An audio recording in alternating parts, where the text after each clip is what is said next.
मैं गरीब सच टेक तू, मेरे सतगुर पूरे। देख तुम्हारा दर्शनो,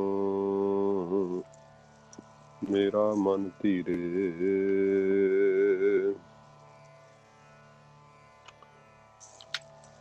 तन सो वेला जित दर्शन करना,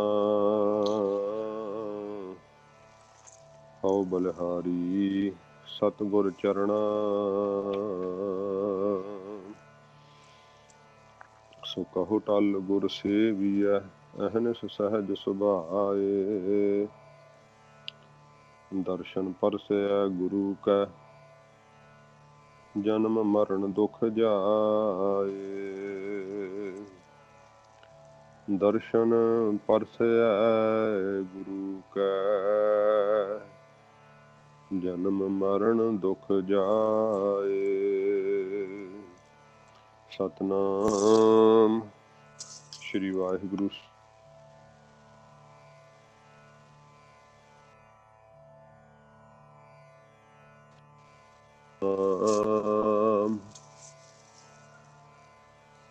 श्री वाहिगुरु साहिब जी।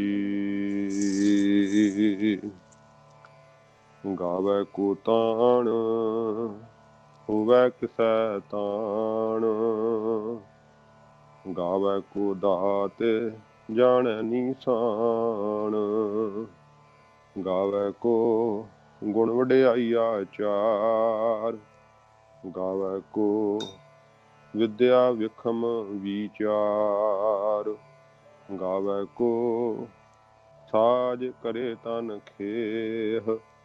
गावै को जी लै फिर देह। गावै को जापै दिसै दूर। गावै को वेखै हादरा हदूर। कथना कथी न आवै तोट। काथे काथे कथी कोटि कोट कोट।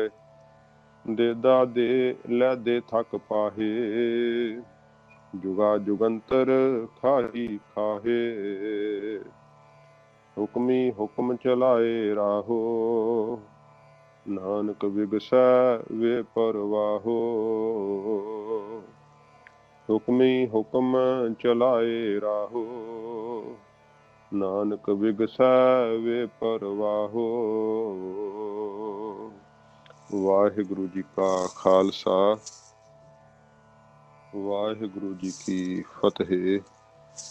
सच्चे पातशाह धन साहिब श्री गुरु ग्रंथ साहिब जी महाराज जी ਦੀ ਬਖਸ਼ਿਸ਼ ਰਹਿਮਤ ਸਦਕਾ ਆਪਾਂ ਗੁਰਬਾਣੀ ਸੰਥਿਆ, ਗੁਰਬਾਣੀ ਸ਼ੁੱਧ ਉਚਾਰਨ ਅਤੇ ਗੁਰਬਾਣੀ ਦੇ ਅਰਥ ਬੋਧ ਵਾਸਤੇ ਇਕੱਤਰ ਹੋਏ ਹਾਂ।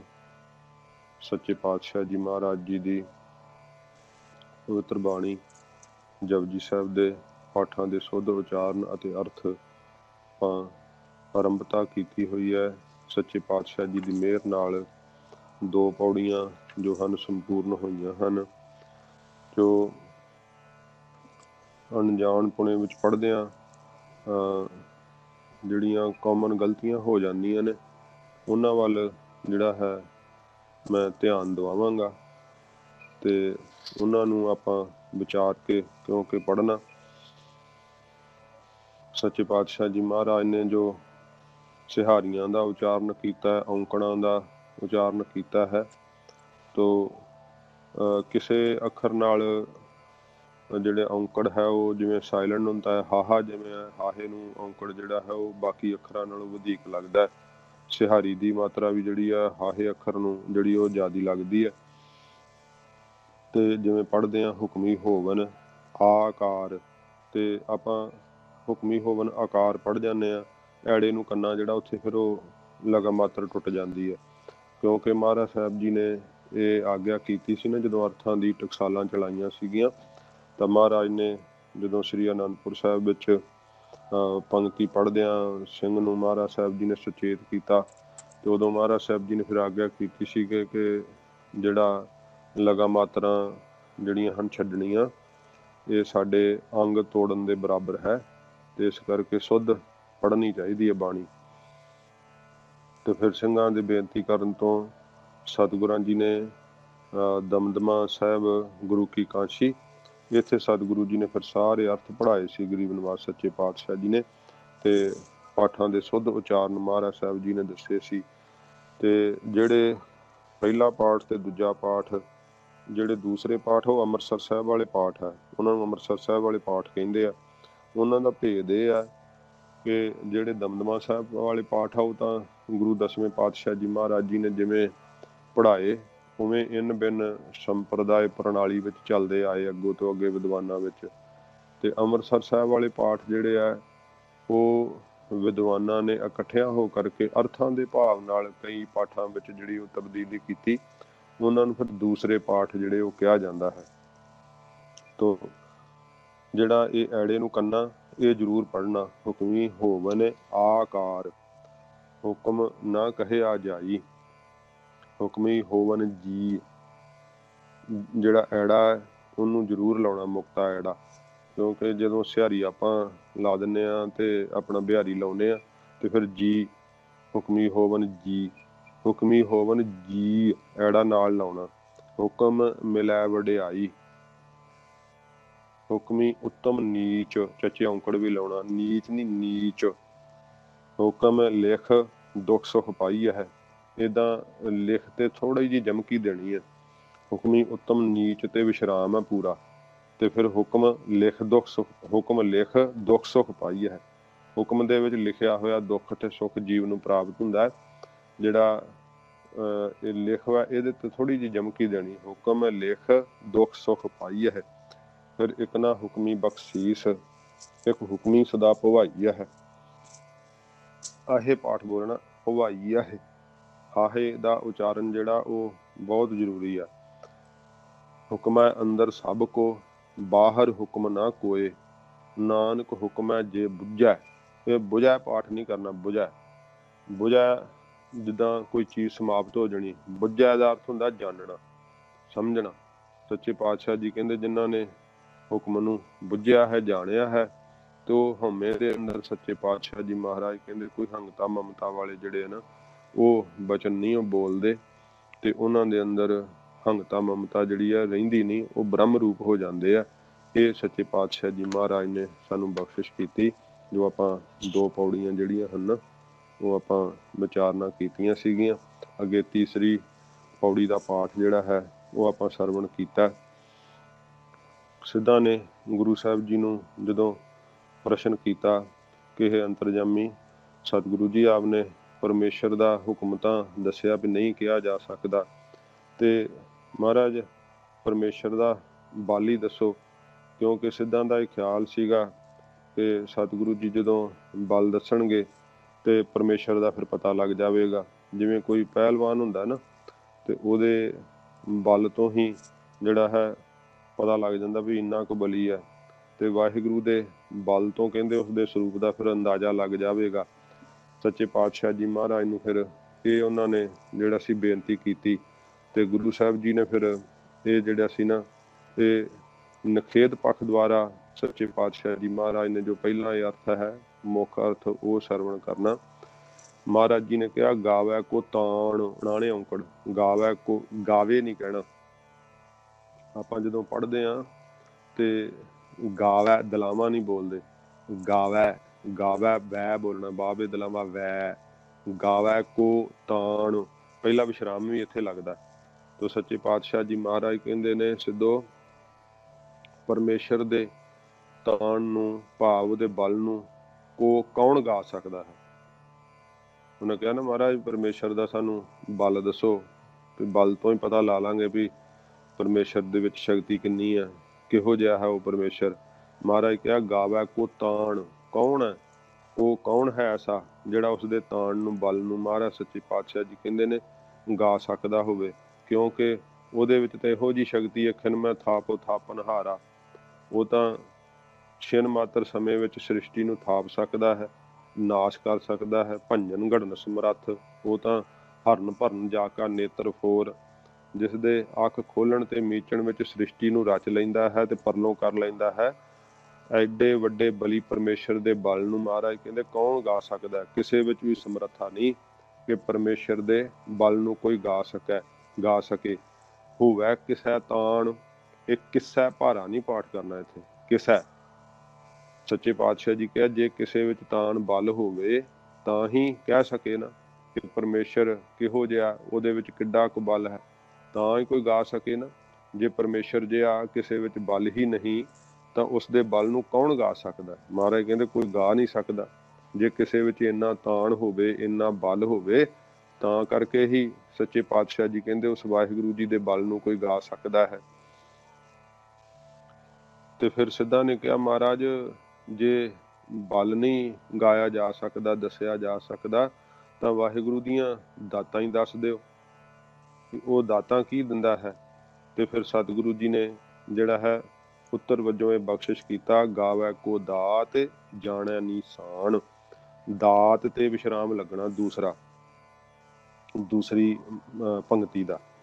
ਪਹਿਲੀ ਪੰਕਤੀ ਦਾ ਵਿਸ਼ਰਾਮ ਗਾਵੈ ਕੋ ਤਾਣ, ਹੋਵੈ ਕਿਸੈ ਤਾਣ। ਫਿਰ ਗਾਵੈ ਕੋ ਦਾਤ, ਇੱਥੇ ਵਿਸ਼ਰਾਮ ਲੱਗਣਾ, ਜਾਣੈ ਨੀਸਾਨ। ਸੱਚੇ ਪਾਤਸ਼ਾਹ ਜੀ ਮਹਾਰਾਜ ਕਹਿੰਦੇ ਜੋ ਉਸ ਦੀਆਂ ਦਾਤਾਂ ਦਿੱਤੀਆਂ ਹੋਈਆਂ ਹਨ, ਇੱਕ ਇੱਕ ਆਦਮੀ ਨੂੰ ਜਿਹੜੀਆਂ ਉਹਨੇ ਦਾਤਾਂ ਦਿੱਤੀਆਂ ਉਹ ਵੀ ਗਿਣੀਆਂ ਨਹੀਂ ਜਾ ਸਕਦੀਆਂ। ਤੋ ਕੌਣ ਹੈ ਪੁਰਖ ਜਿਹੜਾ ਉਸ ਪਰਮੇਸ਼ਰ ਦੀਆਂ ਦਿੱਤੀਆਂ ਸਮਗਰ ਦਾਤਾਂ ਨੂੰ ਗਾ ਸਕੇ। ਭਾਵ ਕੋਈ ਗਾ ਨਹੀਂ ਸਕਦਾ। ਕੌਣ ਹੈ ਜਿਹੜਾ ਪਰਮੇਸ਼ਰ ਦੀਆਂ ਦਿੱਤੀਆਂ ਹੋਈਆਂ ਦਾਤਾਂ ਨੂੰ ਗਾ ਸਕੇ, ਦੱਸ ਸਕੇ ਕਿ ਇੰਨੀਆਂ ਦਾਤਾਂ ਪਰਮੇਸ਼ਰ ਨੇ ਦਿੱਤੀਆਂ ਹਨ। ਸੱਚੇ ਪਾਤਸ਼ਾਹ ਜੀ ਮਹਾਰਾਜ ਕਹਿੰਦੇ ਨਿਸ਼ਾਨ ਜਿਹੜਾ ਪ੍ਰਗਟ ਕਰਕੇ ਹੀ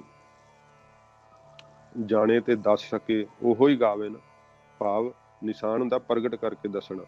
ਪਰਮੇਸ਼ਰ ਦੀਆਂ ਦਾਤਾਂ ਨੂੰ ਨਿਸ਼ਾਨ ਪ੍ਰਗਟ ਕਰਕੇ ਕੋਈ ਵੀ ਨਹੀਂ ਗਾ ਸਕਦਾ। ਵਾਹਿਗੁਰੂ ਦੀਆਂ ਦਾਤਾਂ ਬੇਅੰਤ ਹਨ। ਕੌਣ ਹੈ ਐਸਾ ਜਿਹੜਾ ਪਰਮੇਸ਼ਰ ਦੀਆਂ ਦਾਤਾਂ ਨੂੰ ਹੀ ਗਿਣ ਕੇ ਦੱਸ ਸਕੇ। ਉਹਦੀਆਂ ਦਾਤਾਂ ਜਿਹੜੀਆਂ ਹਨ ਉਹ ਗਿਣੀਆਂ ਨਹੀਂ ਜਾ ਸਕਦੀਆਂ। ਫਿਰ ਸਤਿਗੁਰੂ ਜੀ ਨੂੰ ਬੇਨਤੀ ਕਰਦੇ, ਹੇ ਮਹਾਰਾਜ ਜੀ ਜੇ ਦਾਤਾਂ ਨਹੀਂ ਦੱਸੀਆਂ ਜਾ ਸਕਦੀਆਂ ਤਾਂ ਫਿਰ ਉਸ ਦੇ ਨਿਸ਼ਾਨ ਹੀ ਦੱਸ ਦਿਓ, ਭਾਵ ਉਹਦੇ ਚਿੰਨ੍ਹ ਹੀ ਦੱਸ ਦਿਓ। ਤਾਂ ਸੱਚੇ ਪਾਤਸ਼ਾਹ ਮਹਾਰਾਜ ਕਹਿੰਦੇ ਜੇ ਕੋਈ ਜਾਣਦਾ ਹੋਵੇ ਤਾਂ ਕੋਈ ਉਸ ਦੀਆਂ ਜਿਹੜੀਆਂ ਨਿਸ਼ਾਨੀਆਂ ਹਨ ਉਹ ਦੱਸ ਸਕੇ।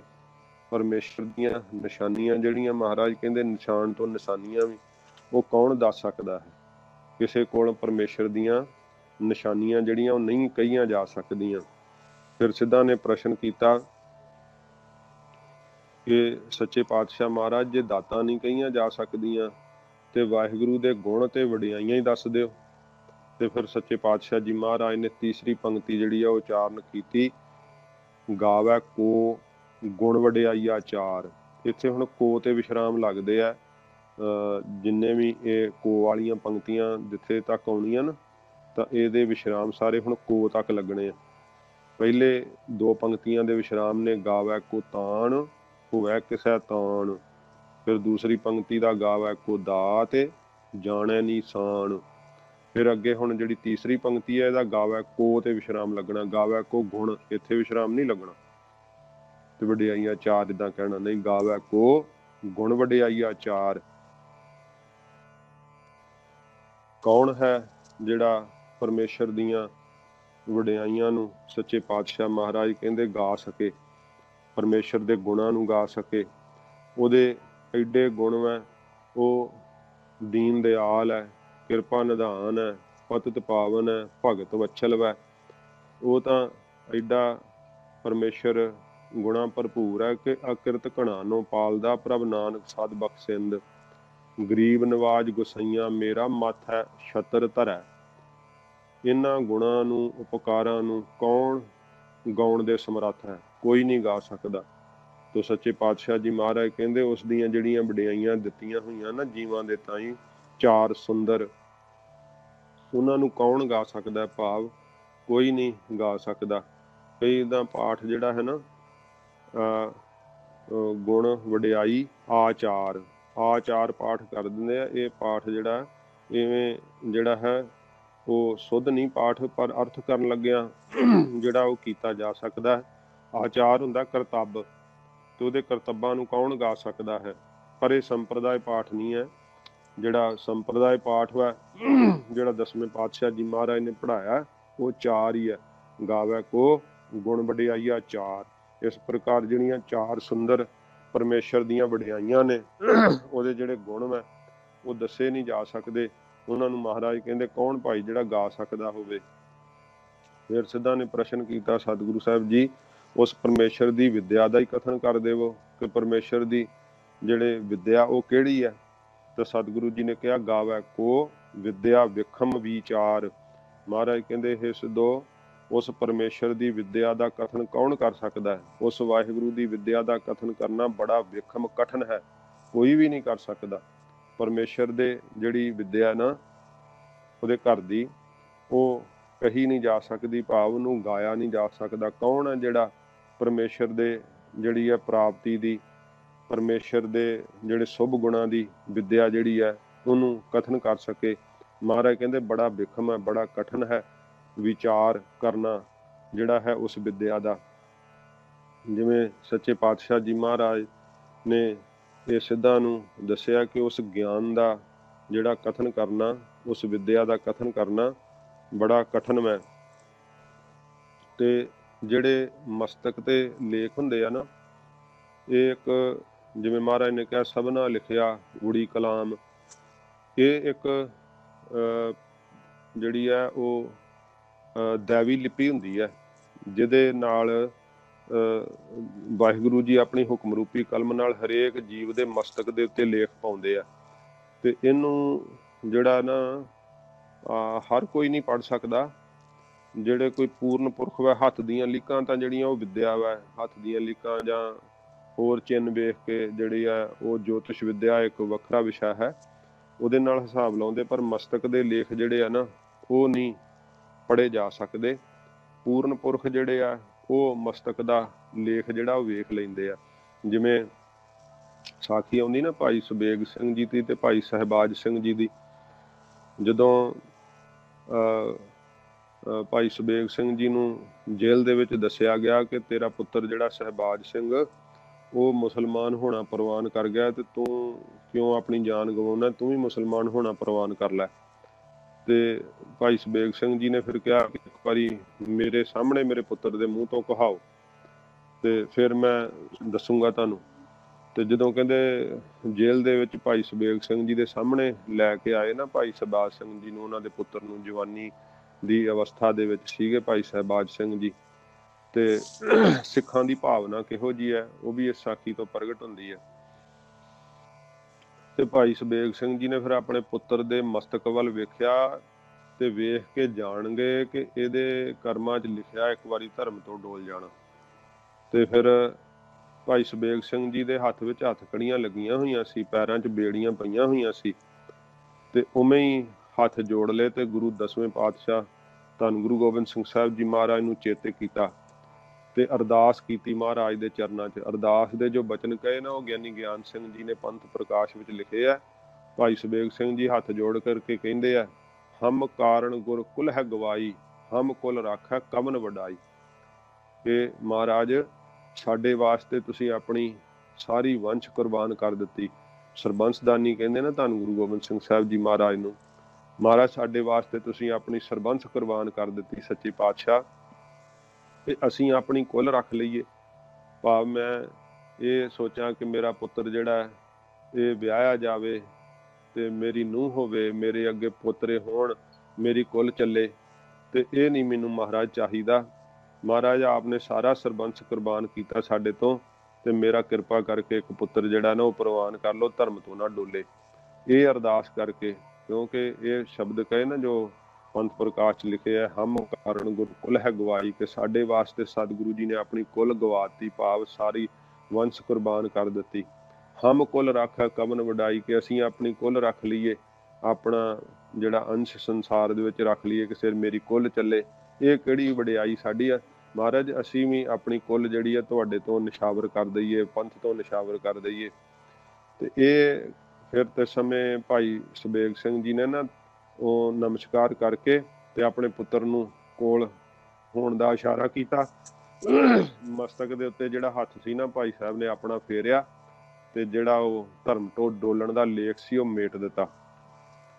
ਐਡੀ ਸਮਰੱਥਾ ਸੀਗੀ ਉਹਨਾਂ 'ਚ। ਤੋ ਸੱਚੇ ਪਾਤਸ਼ਾਹ ਜੀ ਮਹਾਰਾਜ ਕਹਿੰਦੇ ਇਹ ਇੱਕ ਦੈਵੀ ਲਿਪੀ ਹੁੰਦੀ, ਇਹਨੂੰ कोई हरेक नहीं पढ़ सकता। ये जदों मनुख दे शरीर का संस्कार हुंदा ना, उदों खोपड़ी जिहड़ी आ कईयां दे मजबूत हड्ड होण करके ना खोपड़ी पूरी सड़दी नहीं, उवें खोपड़ी रह जांदी है। ते ਜਿਹੜੇ ਫਿਰ ਕਈ ਜਾਣਨ ਵਾਲੇ ਹੁੰਦੇ ਆ ਉਹਨਾਂ ਨੂੰ ਉਹ ਅੱਖਰ ਪ੍ਰਤੀਤ ਹੋਣ ਲੱਗ ਜਾਂਦੇ ਮੱਥੇ ਦੇ ਉੱਤੇ, ਹੱਡੀ ਦੇ ਉੱਤੇ ਅੱਖਰ ਪ੍ਰਤੀਤ ਹੁੰਦੇ, ਪਰ ਉਹਨਾਂ ਕੋਲ ਪੜ੍ਹਿਆ ਨਹੀਂ ਜਾਂਦਾ। ਉਹ ਤਾਂ ਕੋਈ ਜਿਹੜਾ ਪੜ੍ਹਨ ਵਾਲਾ ਨਾ ਉਹੋ ਹੀ ਜਾਣ ਸਕਦਾ ਹੈ ਕਿ ਇਹਦੇ ਉੱਤੇ ਕੀ ਲਿਖਿਆ ਵਾ। ਤੇ ਜਿਹੜੀ ਉਹ ਵਿੱਦਿਆ ਵਿੱਚ ਲਿਖਿਆ ਹੁੰਦਾ, ਮਹਾਰਾਜ ਕਹਿੰਦੇ ਉਹਦਾ ਜਿਹੜਾ ਨਾ ਉਸ ਵਿੱਦਿਆ ਦਾ ਵਿਚਾਰ ਕਰਨਾ ਬੜਾ ਵਿਖਮ, ਬੜਾ ਕਠਿਨ ਹੈ। ਉਹ ਮਹਾਰਾਜ ਕਹਿੰਦੇ ਕਿਹਾ ਨਹੀਂ ਜਾ ਸਕਦਾ। ਫਿਰ ਜਿਹੜੀ ਪਰਮੇਸ਼ਰ ਦੀ ਗਿਆਨ ਦੀ ਵਿੱਦਿਆ ਹੈ, ਉਸ ਗਿਆਨ ਦਾ ਵੀ ਕੋਈ ਅੰਤ ਨਹੀਂ। ਉਸ ਗਿਆਨ ਦਾ ਵੀ ਮਹਾਰਾਜ ਸੱਚੇ ਪਾਤਸ਼ਾਹ ਜੀ ਕਹਿੰਦੇ ਜਿਹੜਾ ਗਿਆਨ ਦੀ ਵਿਚਾਰ ਦਾ ਜਿਹੜਾ ਕਥਨ ਕਰਨਾ ਹੈ ਨਾ, ਮਹਾਰਾਜ ਨੇ ਕਿਹਾ ਬਹੁਤ ਵਿਖਮ ਹੈ, ਬੜਾ ਕਠਿਨ ਹੈ। ਕੌਣ ਹੈ ਜਿਹੜਾ ਸਿੱਧੋ ਉਸ ਪਰਮੇਸ਼ਰ ਦੇ ਜਿਹੜਾ ਗਿਆਨ ਦੀ ਵਿੱਦਿਆ ਨੂੰ ਗਾ ਸਕਦਾ ਹੈ। ਫਿਰ ਸਿੱਧਾ ਨੇ ਪ੍ਰਸ਼ਨ ਕੀਤਾ, ਸਤਿਗੁਰੂ ਸਾਹਿਬ ਜੀ ਉਸ ਪਰਮੇਸ਼ਰ ਦੇ ਬਲ ਨੂੰ ਹੀ ਕਥਨ ਕਰੋ। ਤਾਂ ਸਤਿਗੁਰੂ ਜੀ ਕਹਿੰਦੇ ਗਾਵੈ ਕੋ ਸਾਜ ਕਰੇ ਤਨ ਖੇਹ। ਇਹ ਸਿੱਧੋ ਜਿਹੜਾ ਕੌਣ ਹੈ ਐਸਾ ਜਿਹੜਾ ਪਰਮੇਸ਼ਰ ਦੇ ਬਲ ਨੂੰ ਗਾ ਸਕਦਾ ਹੈ, ਜੋ ਸਰੀਰਾਂ ਨੂੰ ਰਚ ਕੇ ਸਵਾਹ ਕਰ ਦਿੰਦਾ ਹੈ, ਸਾਜਦਾ ਹੈ ਪਹਿਲੋਂ। ਫਿਰ ਇਹ ਦੇਹਾਂ ਜਿਹੜੀਆਂ ਹਨ ਜਦੋਂ ਰਚੀਆਂ ਉਦੋਂ ਦਿਖਾਈ ਦਿੰਦੀਆਂ ਹਨ, ਪਰ ਜਦੋਂ ਮਹਾਰਾਜ ਸਾਹਿਬ ਜੀ ਇਹਨਾਂ ਨੂੰ ਮੇਟਦੇ ਆ ਤੇ ਫਿਰ ਜਿਵੇਂ ਪਾਣੀ ਦਾ ਬੁਲਬੁਲਾ ਜਦੋਂ ਉਹਦੀ ਹੋਂਦ ਹੁੰਦੀ ਹੈ ਦਿਖਾਈ ਦਿੰਦਾ, ਪਰ ਜਦੋਂ ਹਵਾ ਦਾ ਸਪਰਸ਼ ਲੱਗਦਾ ਉਸੇ ਵੇਲੇ ਬੁਲਬੁਲਾ ਜਿਹੜਾ ਉਹ ਮਿਟ ਜਾਂਦਾ, ਉੱਥੇ ਫਿਰ ਪਾਣੀ ਪਾਣੀ ਵਜੂਦ ਰਹਿ ਜਾਂਦਾ ਕੇਵਲ। ਤੇ ਇਵੇਂ ਇਹ ਦੇਹਾਂ ਜਿਹੜੀਆਂ ਹਨ ਨਾ, ਇਹ ਵਾਹਿਗੁਰੂ ਜੀ ਸਾਜਦੇ ਆ। ਕਿਸ ਤਰ੍ਹਾਂ ਸਾਜਦੇ ਆ? ਮਾਤਾ ਦੇ ਗਰਭ ਵਿੱਚ ਰੱਖ ਕਰਕੇ ਸਰੀਰਾਂ ਨੂੰ ਪਰਮੇਸ਼ਰ ਅੰਗਾਂ ਪ੍ਰਤੰਗਾਂ ਨੂੰ ਸਵਾਰ ਕੇ ਮਾਤਾ ਦੇ ਗਰਭ ਵਿੱਚ 6 ਮਹੀਨਿਆਂ ਵਿੱਚ ਸਾਰੇ ਅੰਗ ਪ੍ਰਤੰਗ ਬਣ ਜਾਂਦੇ ਆ। ਤੇ ਉਦੋਂ ਪਿਛਲੇ 100 ਜਨਮ ਦਾ ਗਿਆਨ ਹੁੰਦਾ ਹੈ। ਤੇ ਇਸ ਤਰ੍ਹਾਂ ਤਨ ਜਿਹੜਾ ਸਥੂਲ ਸਰੀਰ ਬਣਾ ਕੇ ਉਮਰ ਪੂਰੀ ਹੋਣ ਤੇ ਫਿਰ ਉਹਨੂੰ ਖੇ ਤੇ ਭਾਵ ਨਾਸ਼ ਕਰ ਦਿੰਦੇ ਆ ਵਾਹਿਗੁਰੂ ਜੀ। ਪਰ ਉਸ ਪਰਮੇਸ਼ਰ ਦੀ ਅਚਰਜਤਾਈ ਅਤੇ ਬਲ ਨੂੰ ਮਹਾਰਾਜ ਕਹਿੰਦੇ ਕੌਣ ਗਾ ਸਕਦਾ ਹੈ? ਗਾਵੈ ਕੋ ਸਾਜ ਕਰੇ ਤਨ ਖੇਹ। ਸੱਚੇ ਪਾਤਸ਼ਾਹ ਜੀ ਮਹਾਰਾਜ ਕਹਿੰਦੇ ਕੌਣ ਦੱਸ ਸਕਦਾ ਹੈ ਕਿ ਕਿਵੇਂ ਪਰਮੇਸ਼ਰ ਸਾਜਦਾ ਹੈ ਤੇ ਕਿਵੇਂ ਫਿਰ ਖੇਹ ਕਰ ਦਿੰਦਾ ਹੈ, ਨਾਸ਼ ਕਰ ਦਿੰਦਾ ਹੈ, ਆਪਣੇ ਆਪ ਵਿੱਚ ਹੀ ਸਭ ਕੁਝ ਮਿਲਾ ਲੈਂਦਾ। ਮਹਾਰਾਜ ਨੇ ਉਹ ਰਚਨਾ ਦੀ ਬਾਬਤ ਕਿਹਾ ਨਾ, ਜੈਸੇ ਜਲ ਤੇ ਬੁੱਧ ਬਦਾ ਉਪਜੈ ਬਿਨ ਸਹਿ ਨੀਤ, ਜਗ ਰਚਨਾ ਤੈਸੇ ਰਚੀ ਕਹੋ ਨਾਨਕ ਸੁਨ ਮੀਤ। ਸੱਚੇ ਪਾਤਸ਼ਾਹ ਜੀ ਮਹਾਰਾਜ ਕਹਿੰਦੇ ਇਸ ਤਰ੍ਹਾਂ ਪਰਮੇਸ਼ਰ ਦੇ ਬਲ ਨੂੰ ਕੌਣ ਗਾ ਸਕਦਾ, ਜੋ ਦੇਹਾਂ ਦੀ ਸਿਰਜਣਾ ਕਰਨ ਵਾਲਾ ਤੇ ਫਿਰ ਉਹਨਾਂ ਤਨ ਦੇਹਾਂ ਨੂੰ ਜਿਹੜਾ ਹੈ ਸਮਾਪਤ ਕਰ ਦੇਣ ਵਾਲਾ ਪਰਮੇਸ਼ਰ ਵਾਹਿਗੁਰੂ। ਉਹਦੇ ਬਲ ਨੂੰ ਕੋਈ ਗਾ ਨਹੀਂ ਸਕਦਾ ਕਿ ਕਿਸ ਤਰ੍ਹਾਂ ਸਾਜਦਾ ਤੇ ਕਿਸ ਤਰ੍ਹਾਂ ਢਾਉਂਦਾ ਹੈ। ਖਿਨ ਮਾਤਰ ਸਮੇਂ ਵਿੱਚ ਉਹ ਥਾਪ ਦਿੰਦਾ, ਖਿਨ ਸਮੇਂ ਵਿੱਚ ਹੀ ਢਾ ਦਿੰਦਾ ਹੈ। ਤੇ ਸੱਚੇ ਪਾਤਸ਼ਾਹ ਜੀ ਮਹਾਰਾਜ ਕਹਿੰਦੇ ਆ ਸਿੱਧੋ ਗਾਵੈ ਕੋ ਜੀ ਲੈ ਫਿਰ ਦੇਹ।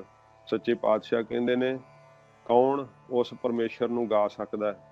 ਜੀਵ ਇੰਨਾ ਸੂਖਮ ਹੈ, ਪਾਉਣ ਦੀ ਨਿਆਈ ਜਦ ਦੇਹ ਵਿੱਚੋਂ ਨਿਕਲਦਾ ਪਤਾ ਨਹੀਂ ਲੱਗਦਾ ਕਿੱਧਰ ਚਲਿਆ ਜਾਂਦਾ ਹੈ। ਜਦੋਂ ਸਰੀਰ ਛੱਡਦਾ ਹੈ ਨਾ ਤੇ ਉਦੋਂ ਪਤਾ ਨਹੀਂ ਲੱਗਦਾ, ਮਹਾਰਾਜ ਕਹਿੰਦੇ ਕਿੱਧਰ ਨੂੰ ਚਲਿਆ ਜਾਂਦਾ। ਪਰ ਪਰਮੇਸ਼ਰ ਦੀ ਸੱਤਾ ਦੇ ਆਸਰੇ 3.5 ਮਣ ਦੀ ਜਿਹੜੀ ਦੇਹ ਹੈ ਉਹ ਵੇਖ ਲਓ ਚੁੱਕੀ ਫਿਰਦਾ। ਚੇਤਨ ਸੱਤਾ ਕਰਕੇ ਹੀ ਜਿਹੜਾ ਹੈ ਨਾ ਉਹ ਦੇਹ ਦਾ ਮਿਲਾਪ ਰਹਿੰਦਾ ਹੈ। ਤੇ ਚੇਤਨ ਸੱਤਾ ਦੇ ਆਸਰੇ ਜੀਵ ਆਤਮਾ ਨੂੰ ਦੇਹ ਦਾ ਭਾਰ ਜਿਹੜਾ ਪ੍ਰਤੀਤ ਨਹੀਂ ਹੁੰਦਾ ਤੇ ਉਹਨਾਂ ਚਿਰ ਹੀ ਚੁੱਕੀ ਫਿਰਦਾ ਜਿੰਨਾ ਚਿਰ ਪਰਾਰਬਧ ਵਾਹਿਗੁਰੂ ਨੇ ਬਖਸ਼ੀ ਹੈ। ਕਿਉਂ? ਪਰਮੇਸ਼ਰ ਜੀਵਾਂ ਨੂੰ ਪਰਾਰਬਧ ਅਨੁਸਾਰ ਦੇਹ ਦਿੰਦਾ ਹੈ ਅਤੇ ਪਰਾਰਬਧ ਪੂਰੀ ਹੋਣ ਤੇ ਫਿਰ ਲੈ ਲੈਂਦਾ ਹੈ, ਫਿਰ ਦੇ ਦਿੰਦਾ, ਫਿਰ ਲੈ ਲੈਂਦਾ। ਉਸ ਨੂੰ ਕੌਣ ਗਾ ਸਕਦਾ ਹੈ ਪਰਮੇਸ਼ਰ ਦੇ ਬਲ ਨੂੰ, ਜਿਹੜਾ ਜੀਆਂ ਨੂੰ ਜੀ ਦਾਨ ਦੇਣ ਵਾਲਾ ਹੈ ਤੇ ਫਿਰ ਉਸ ਸੂਖਸ਼ਮ ਸਰੀਰ ਨੂੰ ਭਾਵ ਦੇਹ ਨਾਲੋਂ ਵੱਖ ਕਰਨ ਵਾਲਾ ਹੈ। ਗਾਵੈ ਕੋ ਜਾਪੈ ਦਿਸੈ ਦੂਰ। ਇੱਥੇ ਵੀ ਕੋ ਤੇ ਵਿਸ਼ਰਾਮ ਹੈ ਸਾਰੇ। ਮਹਾਰਾਜ ਸੱਚੇ ਪਾਤਸ਼ਾਹ ਕਹਿੰਦੇ ਵਾਹਿਗੁਰੂ ਦੇ ਬਲ ਨੂੰ ਇਹ ਸਿੱਧੋ ਕੌਣ ਗਾ ਸਕਦਾ ਹੈ? ਜਿਹੜਾ ਬੁੱਧੀ ਕਰਕੇ ਜਾਪੈ ਜਾਣਨ ਤੋਂ ਵੀ ਦੂਰ ਹੈ ਅਤੇ ਜੋ ਵਾਹਿਗੁਰੂ ਦਿਸੈ ਅੱਖਾਂ ਨਾਲ ਦਿਸਣ ਤੋਂ ਵੀ ਦੂਰ ਹੈ। ਉਸ ਦੇ ਸਰੂਪ ਦੀ ਸਮਝ ਨਹੀਂ ਪੈਂਦੀ ਨੇਤਰਾਂ ਕਰਕੇ ਅਤੇ ਬੁੱਧੀ ਆਪਣੇ ਬਲ ਕਰਕੇ ਜਿਸ ਦੇ ਸਰੂਪ ਨੂੰ ਜਾਣ ਨਹੀਂ ਸਕਦੀ ਹੈ। सच्चे पातशाह जी महाराज कहते वो जिहड़ा परमेश्वर है ना किसी प्रकार बुद्धि की ताकत नाल बल करके दसिया नहीं जा सकता है।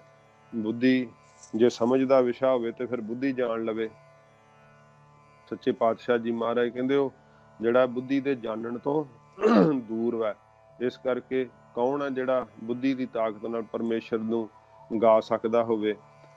जिस परमेश्वर की सत्ता नाल असीं नेत्रां नाल दूर तक देखते हाँ, जिस दी सत्ता करके हिरदे नाल दुख सुख महसूस करते हाँ, उस परमेश्वर दे बल नूं महाराज कहते कौन गा सकदा? नहीं गाया जा सकदा संपूर्ण तौर ते। गावै को वेखै हादरा हदूर। सच्चे पातशाह जी कहते परमेश्वर दे बल नूं कौन गा सकदा है? जिहड़ा नेड़े तो नेड़े है अते सामने हो करके सारियां दा दृष्टा रूप हो करके आप ही सारियां ताईं वेख रहा है। सच्चे पातशाह जी महाराज कहते ने जिवें सारियां दे नेत्रां विच ओहदी जोत प्रकाश रही है ना, सद सुनदा सद वेखदा शब्द रहिया भरपूर। सच्चे पातशाह कहते ने सब कुछ सुनदा वेखदा क्यों मुक्कर पाया जाए जियो। इस प्रकार वाहिगुरु जी तां सदा ही नेड़े तो नेड़े है ते जीव जिहड़े भुल कर लैंदे आ। सच्चे पातशाह जी महाराज कहते परमेश्वर नूं भाई नेड़े नहीं जानते। फिर अनक पड़दे मह कमावै वकार खिन मह प्रगट होए संसार। वो फिर कीते होए जिहड़े बुरे कर्म अनेकां पड़दियां विच करदे आ वो तां छिन मात्र समय विच प्रगट हो जांदे। सच्चे पातशाह जी महाराज कहते भाई जिहड़ा सारियां दा दृष्टा रूप है ना परमेश्वर सदा नेड़े तो नेड़े है, ਉਹਦੇ संपूर्ण बल नूं सच्चे पातशाह जी कहते भाई कौन गा सकदा है। कथना कथी ना आवे टोट। सच्चे पातशाह जी महाराज कहते सिद्धो उस परमेश्वर दी कथा दे कथन करके भी कोई टोटा जिहड़ा घाटा ना वो सच्चे पातशाह जी महाराज कहते नहीं पैंदा। जे कोई कथन कर लग पे कि परमेश्वर दे जस नूं मैं कथन कर सकदा हाँ ਤਾਂ सतगुरु जी कहते भाई जिहड़ा ਉਹਨੂੰ घाटा नहीं आवेगा। भाव किसी पासों भी वो कथन नहीं किया जा सकता। वो परमेश्वर दे संपूर्ण जस नूं नहीं कह सकेगा। ते सिद्धा ने कहा कि महाराज किसी वड्डे ने कथन नहीं की होनी ना तां करके जे कथन की हुंदी तो टोटा आ सकदा सी। भाव जिहड़ा वो कथा मुक जानी सी। फिर जे कथन करदे हुंदे तां फिर महाराज साहब जी ने आख्या कथ कथ कथी कोटि कोट कोट। महाराज कहते सिद्धो करोड़ां ब्रह्मिया ने करोड़ां शिवां ने करोड़ां विष्णु भगवाना ने वाहिगुरु जी दे जस नूं कथन करन वाले हो करके ये कथा कीती है। पर फिर भी कथा दा टोटा नहीं सच्चे पातशाह जी महाराज कहते आउंदा। जिहड़ा पहलां कथन कर चुके है हुण कथन कर रहे है आउण वाले समय नूं भी महाराज कहते भाई करोड़ां ही करोड़ां जिहड़े आ ओह कथन करी जाणगे तां भी परमेश्वर दे जस दा जिहड़ा ना टोटा नहीं आ सकदा, मुक नहीं सकदा। परमेश्वर दा जस कथन करन दे नाल ਉਹਦੇ ਸਰੂਪ ਦਾ ਮਹਾਰਾਜ ਕਹਿੰਦੇ ਅੰਤ ਨਹੀਂ ਆ ਸਕਦਾ ਹੈ। ਸੱਚੇ ਪਾਤਸ਼ਾਹ ਜੀ ਮਹਾਰਾਜ ਨੂੰ ਕਹਿੰਦੇ ਆ ਕਿ ਉਹਨਾਂ ਨੇ ਮਹਾਰਾਜ ਕੋਈ ਜੁਗਤ ਨਾਲ ਕਥਨ ਨਹੀਂ ਕੀਤਾ ਹੋਣਾ, ਉਦਾਂ ਹੀ ਕਥਨ ਕਰੀ ਗਏ ਹੋਣੇ ਆ ਨਾ। ਜੁਗਤੀ ਨਾਲ ਕਥਨ ਕਰਦੇ ਤਾਂ ਫਿਰ ਉਹਨਾਂ ਨੂੰ ਜਿਹੜਾ ਸੀ ਉਹ ਅੰਤ ਆ ਸਕਦਾ ਸੀ। ਸੱਚੇ ਪਾਤਸ਼ਾਹ ਜੀ ਮਹਾਰਾਜ ਕਹਿੰਦੇ ਕਥਨ ਕਰਨ ਵਾਲੇ ਜਿਹੜੇ ਕਥਾਕੜ ਹੋ ਕਰਕੇ ਕਈ ਨਾ ਬਹੁਤ ਜਿਵੇਂ ਉਗਤੀਆਂ ਜੁਗਤੀਆਂ ਲਾ ਕਰਕੇ ਕਥਨ ਕਰਦੇ ਆ। सतगुरु जी कहते करोड़ां जियां ने ते करोड़ां जुगतियां ला ला के कथन किया पर फिर भी वाहिगुरु की कथा का टोटा नहीं आउंदा। जिवें वो एक जिक्र आउंदा ना भावें वो अकबर ते बीरबल का जिक्र वा ते वो बीरबल जिहड़ा वजीर होया उहदा सिखां दे बहुत खिलाफ होया है। गुरु अमरदास साहब सच्चे पातशाह जी महाराज के समय अकबर बादशाह के वेड़े कंन भरदा हुंदा सी ते पर दृष्टांत एक साखी वजों समझण मात्र कहंदे भी जिहड़ा अकबर बादशाह सी उहने ना साधु संत जिहड़े सी इकट्ठे कीते। कहंदा मैनूं वो कथा सुणाओ जिहड़ी कदे मुक्के ना।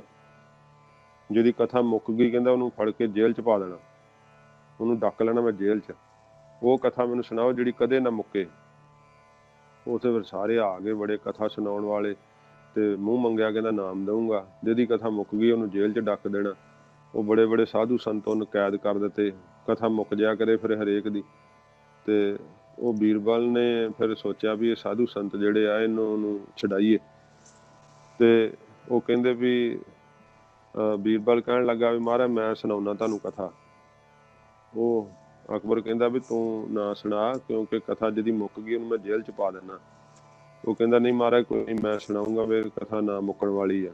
ਕਹਿੰਦੇ ਚੱਲ ਸੁਣਾ। ਉਹ ਫਿਰ ਕਥਾ ਸੁਣਾਉਣੀ ਸ਼ੁਰੂ ਕੀਤੀ।